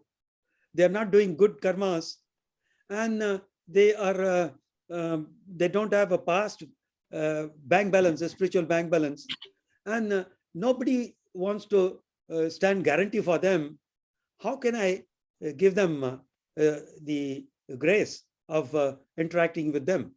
So I was quiet, and I said, Swamiji, there is one more way to get your money from the bank. He said, what is that? What is that? I said, Swamiji, you bank manager, if he has trust in me, he can give me overdraft. Then Swami, you also give them overdraft. No? At the moment they have not earned, but you at the moment you can give, Swami. So he said, hey, what type of teacher you are? If a student has to get a passing mark of 50, if he gets 5 marks, will you give him 45 special grace marks? If he has earned 47, 48, then 1 or 2, 3 marks you can give him a special grace. So you tell me, what do I do? Please, go ahead. Oke, di sini dikatakan ya bagaimana murid-murid itu di sebuah sesi Trayi Brindawan, di mana anak-anak itu mendapatkan proyek musim panas. Ya, dan mereka itu ingin sebagai gantinya, sebagai hadiahnya itu mereka mendapatkan darshan suami, interview suami. Suami mengatakan tidak, mereka tidak bisa mendapatkannya seperti itu, tapi mereka harus jadi berusaha dulu. Ya, mereka harus bisa melakukan usaha baru bisa mendapatkannya.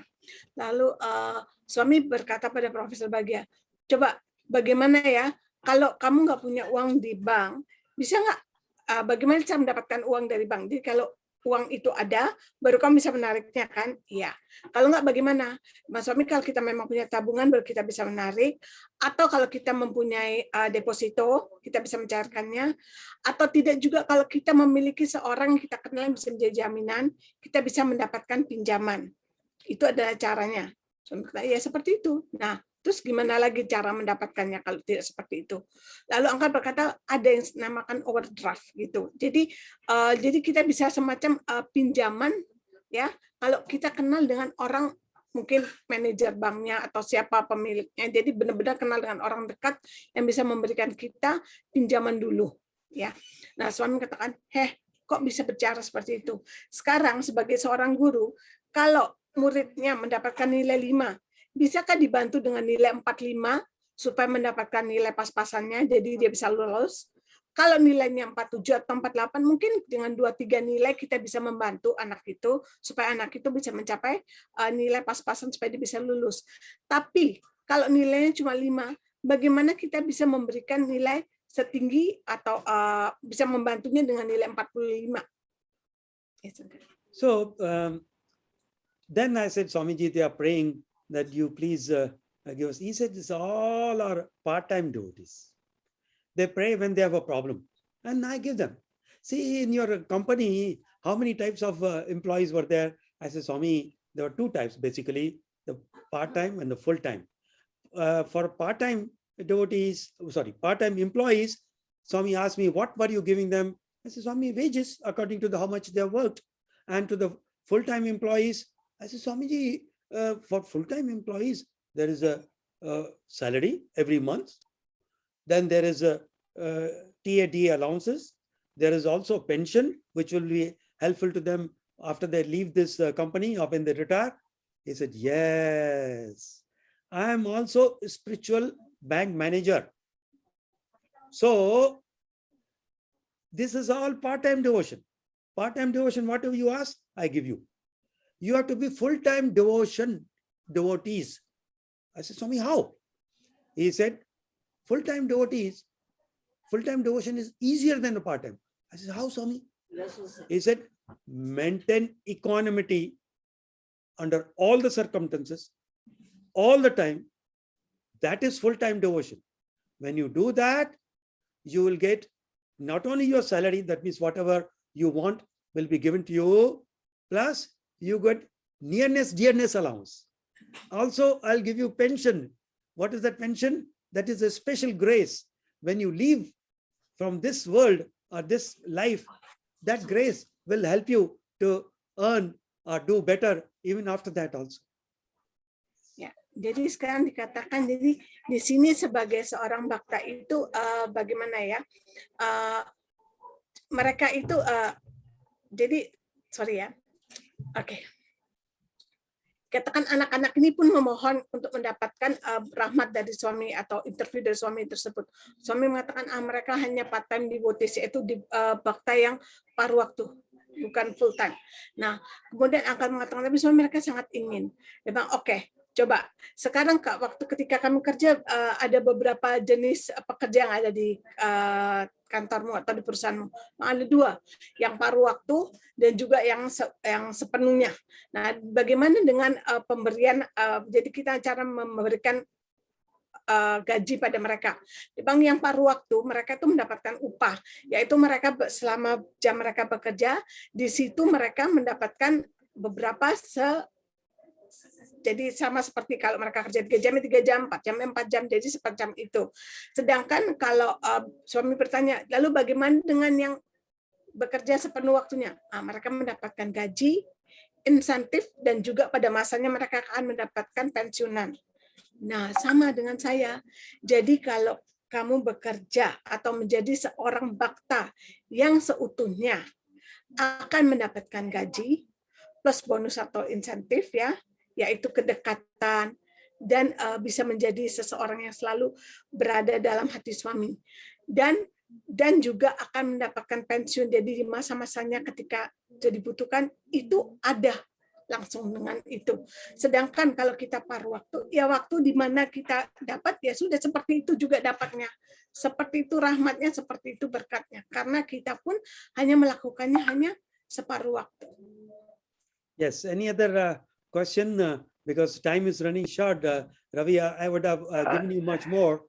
But let Uncle, us, thank you so much for your answer. And we, in your own words, we will also like to request you. So whensoever we do call upon you, you would also answer to Jakarta's call and become full-time over here and not a part-time speaker, Uncle. Yeah. Thank you so much for the Very wonderful nice way to Uncle. put it. Thank you. Sainam, Sainam. Thank you, Sainam. Sainam.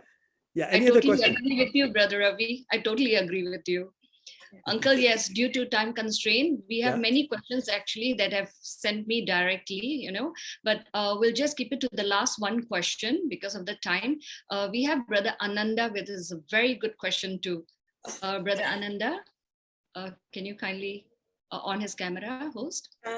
Karena waktu terbatas, ini adalah pertanyaan terakhir ya. Sister kamu betul ya, dari Brother Ananda ya. Yes. Oh, Though we have that's many good, questions. Sairam, Yes, Uncle Bhagia. Oh, Very good, happy, so blessed to see you. I'm also happy. Thank you, Uncle. I have a question for you.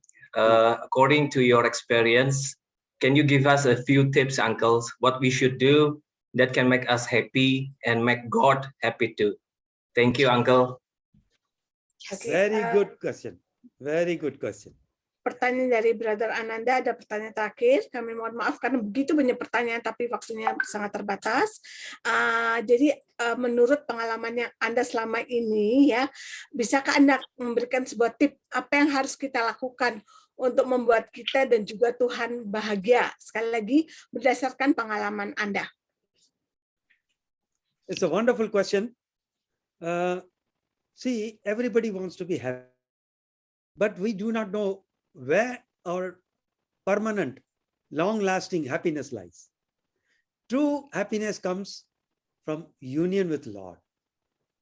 Union doesn't mean just getting our body flushed with His body. No.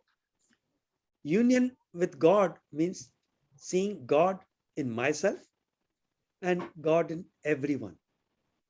When I see God in everyone, how can I not love Him? How can I not help Him?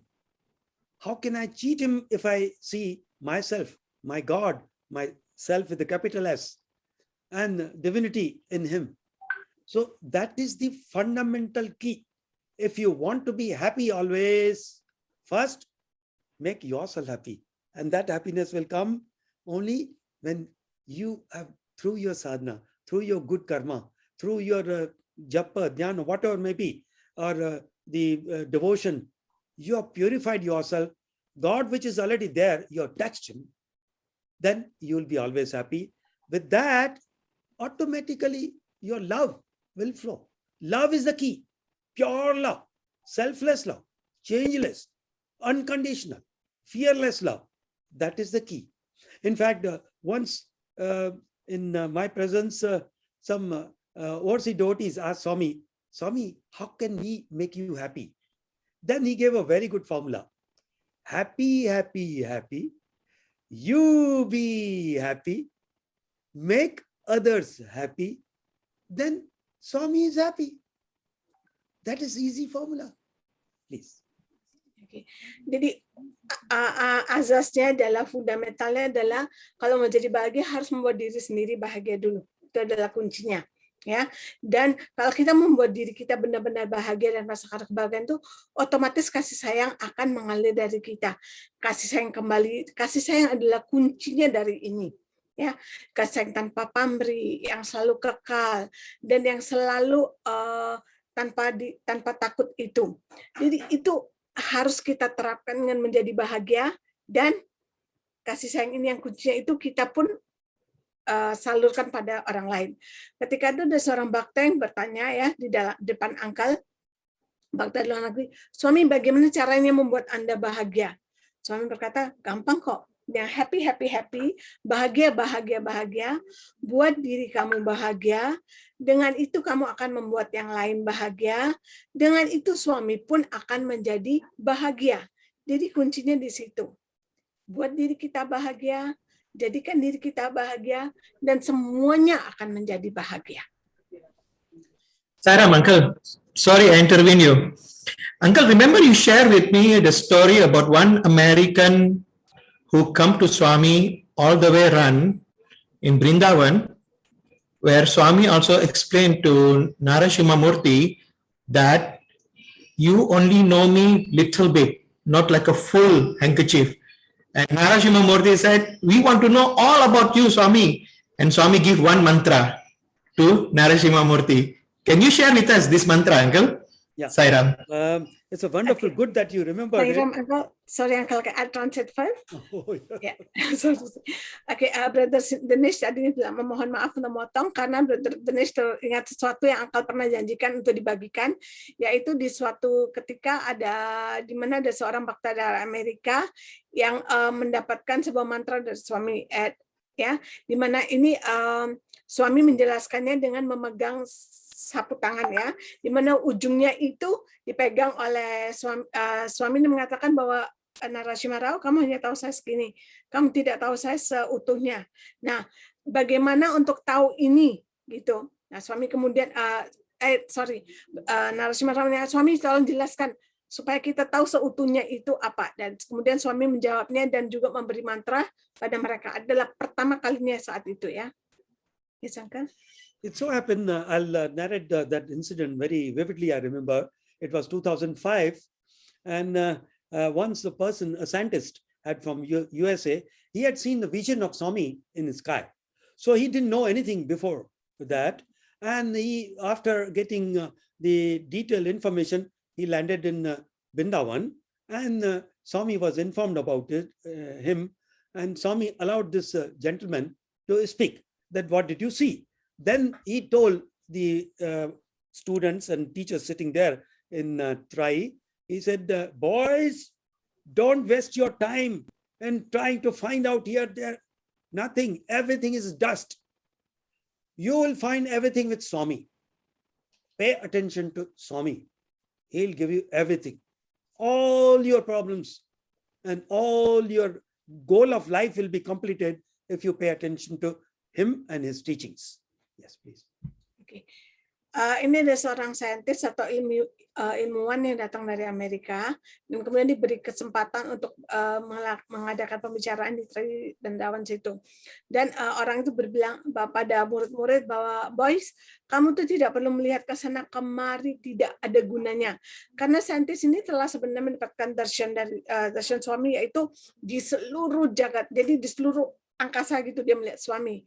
Jadi dia mendapatkan darshan Swami seperti itu sebelum datang ke India. Bang, semuanya itu hanya adalah debu. Tidak ada artinya. Yang ada hanyalah Swami. Kalian hanya perlu fokus dan hanya berpaku pada Swami saja. Maka kalian akan mendapatkan segala-galanya. Hanya berpakulah pada Swami. Then the senior devotee said, Swamiji, your glory is not only witnessed here, but even in different places, different planes. So we are very happy. We didn't know. Immediately, Swami replied a beautiful way. There was a handkerchief on Swami's side. He took it and he showed this. He said, Mr. So-and-so, you have not seen even this much glory. What is going to happen in future? So much is to happen. So much.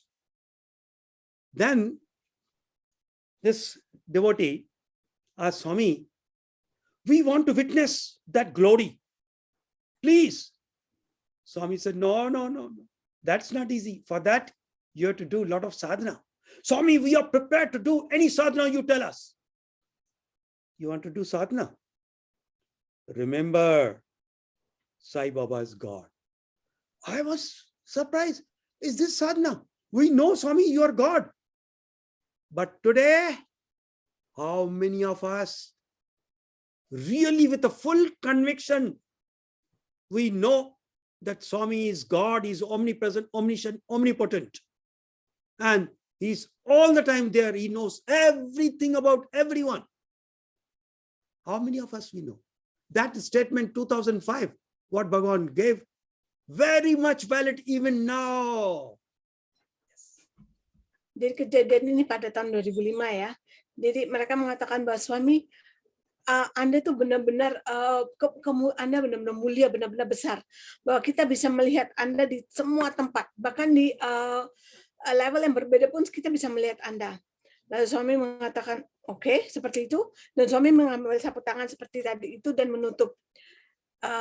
Kamu hanya bisa melihat saya segini. Dan lalu membuka dan mengibaskannya. Tapi di masa yang akan datang, semuanya akan terbuka seperti ini. Inilah kebesaran dan kemuliaannya itu. Dan lalu orang itu berkata, tapi Swami,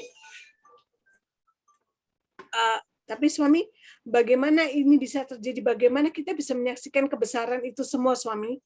Dan lalu Swami pun berkata, mau? Iya, Swami, kita mau tahu kita bagaimana bisa melihat semua itu.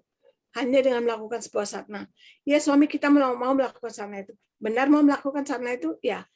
Sadhana itu adalah Sai Baba adalah God atau Tuhan.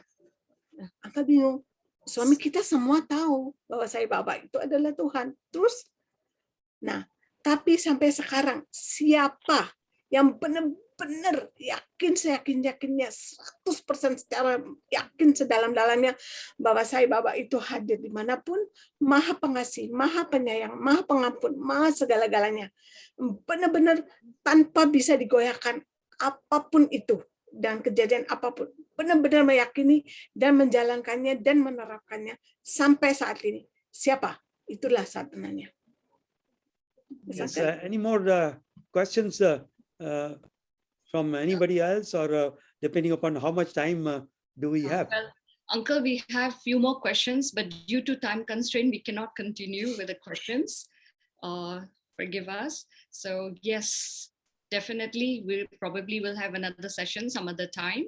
Yeah. So for now, thank you so much, Uncle. That was indeed very, very insightful and informative, really beautiful. Yes, you be happy, make others happy, Swami will be happy. That is so beautiful. We are truly the chosen ones here, and very grateful to you for taking your precious time to share with us all about your sharings and precious moments with Swami, clearing our doubts and enlightening us. We are truly blessed, truly, truly blessed. Hope we can get together like this more often, Uncle.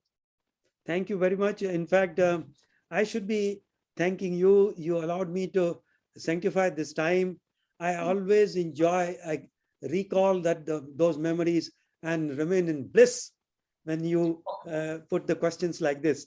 I'm so happy. The quality of the questions are so good. Yes. All Swami's grace, really, really all Swami's grace. Well, Oke, now Sairam, sisa kamu boleh saya proses dulu. Oke, Uncle, terima kasih begitu banyak. Dan kita juga minta maaf pada semuanya karena tidak bisa menjawab semua pertanyaan karena terbatasnya waktu. Ya, kita memang harus bahagia dengan cara membahagiakan yang diri kita dan membahagiakan yang lain. Kanki, Ya. you're echoing. Yours. Sorry, you're Yours. echoing. Now, still? Yes. Oh, I don't know what happened. There's nothing here. Sairam, now? Better. Oke, sorry. Oke, sekali lagi kita berterima kasih pada Uncle. Terima kasih begitu banyak Uncle untuk mendapatkan untuk memberikan kebahagiaan pada orang. Kita memang harus bahagia. Dan kita memang terberkati, benar-benar terberkati dengan sesi yang barusan ini, yang sangat begitu dalam maknanya, sangat bermanfaat. Dan Uncle sendiri telah meluangkan waktunya yang begitu berharga untuk berbagi dengan kita tentang momen-momen pribadinya yang Uncle lalu dengan suami, juga menjernihkan segala keraguan kita dan memberikan pencerahan bagi kita ya. Kita berharap semoga kita bisa mendapatkan sesi-sesi seperti ini ke depannya lebih sering. Uncle juga merasa bahagia bahwa Uncle mendapatkan kesempatan seperti ini. Dengan berbagi seperti ini, Uncle merasa menjalani kembali momen-momen seperti itu. Berada kembali di dalam momen-momen seperti itu. Terima kasih sekali lagi, Uncle. Thank you very much, Uncle. Thank you. Now we would like to call Brother Casey to kindly say a few words for all of us. Kami panggilkan Brother Casey untuk mengatakan sepatah dua patah kata. Waktu dan tempat kami persilakan. Sairam, Uncle. Sairam. Do you remember me or no? Yes, very much. We came to your place 2 years back. Yes. With my team. Correct. We are really enjoy today. Actually, long time, as you know, the phone required the recharge, but all devotee battery was down. Today you came and recharged them. It was a beautiful, you shared your experience with us. We are very thankful to you, and I hope you again and again you visit us like this and recharge our battery, so all the devotees not in Jakarta only, but all over the world will be recharged. Hope this COVID will finish soon, so we can visit Puttaparthi very soon, and we see you all there. Thanks again, behalf of the Science Study Group Jakarta. Sairam. Thank you. Thank you. Sairam. Yes. Uncle Casey menyatakan pada Uncle bahwa 2 tahun yang lalu Uncle dan timnya dan rombongannya ya, sewaktu ke Puttaparthi sempat bertemu dengan Uncle dan berbincang-bincang dengan Uncle, dan sesi hari ini sangat bermanfaat karena istilahnya mencaci ulang ya, kita diisi ulang. Kita sudah bakta-bakta yang ada di sini itu sudah banyak yang down, sudah kehabisan baterai, kehabisan energi baterainya, jadi sudah diisi ulang oleh Uncle dayanya. Semoga kedepannya kita bisa mendapatkan sesi-sesi yang seperti ini lagi, dan keadaan pandemik ini segera berakhir sehingga kita bisa kembali ke Puttaparthi dan juga mendapatkan darshan di Puttaparthi dan bisa ketemu lagi dengan Uncle. Sairam, Uncle, terima kasih. Yes, very true. Very true, Brother Casey. We all are waiting to go party. Thank you. Most welcome. Swami is writing for you. Sairam. Sairam. Dear brothers and sisters, you must have noticed in our flyer, we had a tagline, once in a lifetime opportunity.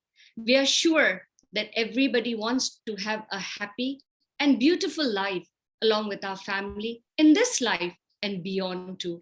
For that, Baba has given assurance, as what Uncle shared with us today, that we can actually achieve it, not by becoming a part-time devotee, but instead be a full-time devotee with, this is the key point, unshakable faith in Swami. I repeat, unshakable faith in Swami. Kindly make use of this opportunity. We may never get this moment or chance ever again. Once again, thank you so much, Uncle. Today's session helped us to build our relationship with Swami stronger, especially in the situation of pandemic combat. I'm sure we all here, the chosen ones, got many valuable takeaways from it and will continue to have firm faith in what Swami wants us to do. And also thank you to everyone who joined us today. And not to forget, a big thank you to you, Swami, for your divine grace and love as always for all of us.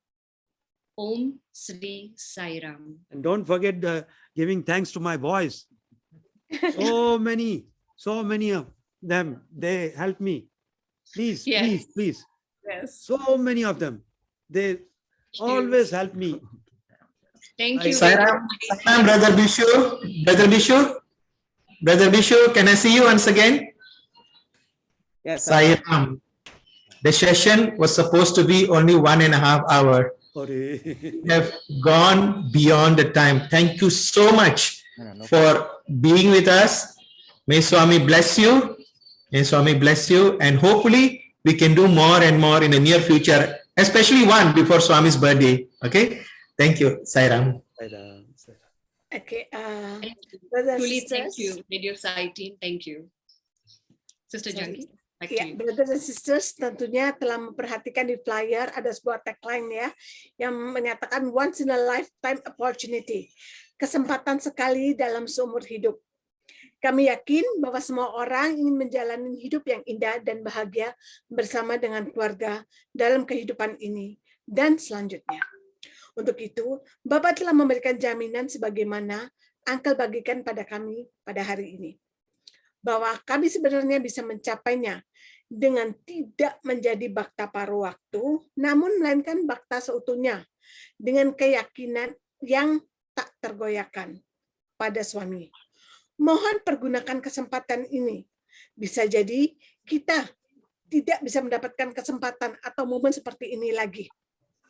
Itu sangat sulit didapatkan. Ya, jadi kita pertahankan ini semua. Sorry, I'm hanging. Oke. Sekali lagi terima kasih sebesar-besarnya pada Uncle. Sesi hari ini membantu kita untuk membangun hubungan kita dengan Swami lebih kuat, ya. Terutama di dalam situasi pandemik ini. Kuncinya kita harus selalu yakin pada Swami. Saya yakin kita semua berada di sini adalah yang terpilih, mendapatkan begitu banyak yang berharga dari sini dan akan selalu memiliki keyakinan yang teguh akan apa yang Swami inginkan untuk kita lakukan. Juga terima kasih sebesar-besarnya pada semua yang telah bergabung bersama kita hari ini. Juga tidak lupa terima kasih kami ucapkan pada tim Radio Sai yang telah mendukung acara ini. Dan terutama padamu Swami, ya, atas rahmat ilahimu dan kasihmu yang senantiasa untuk seluruh Indonesia ini. Om Sri Satya Sai Ram. Sesi yang hari ini selanjutnya harusnya cuma 1,5 jam, sudah lebih. Terima kasih, semoga sesi seperti ini akan terus berlanjut. Let us all end this session together with 3 times Samasta Loka and 3 Shantis. You can on your cameras if you would like to.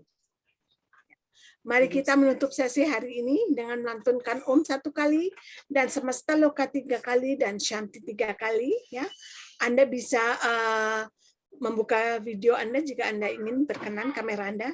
Jai Sai Ram.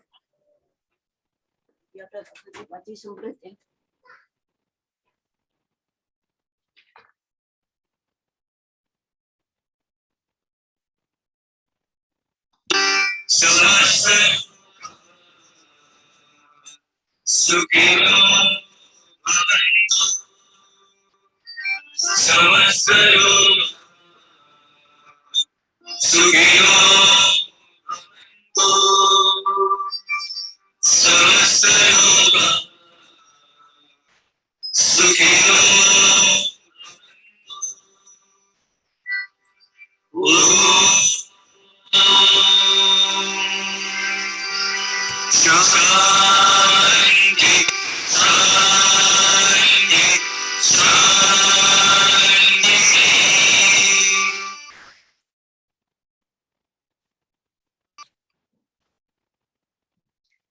Saram, everyone. If you would like to have a picture with Uncle, maybe you can on your cameras. Yeah.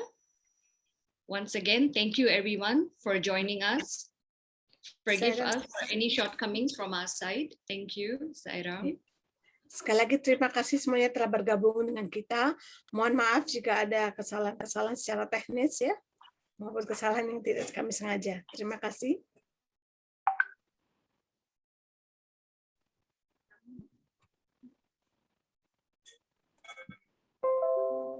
Okay, we'll just take pictures. Yeah, just give me a moment. Yeah, thank you. Just give me a moment because there's quite a bit. Okay, smile, Sairam. There are 4 pages, so hold on. Thank you.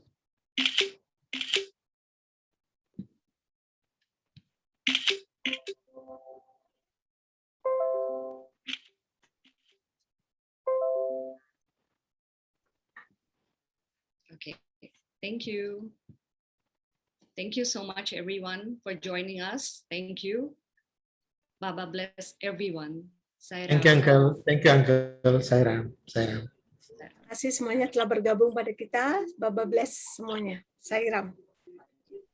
We'll end the session. We'll just thank you, Uncle. Thank you so much. Thank you so much. Thank you, Uncle. Thank you. Pranams to Auntie Sairam. Oh yes, surely. Juga salam to Auntie Uncle Sairam. Sairam, Sairam.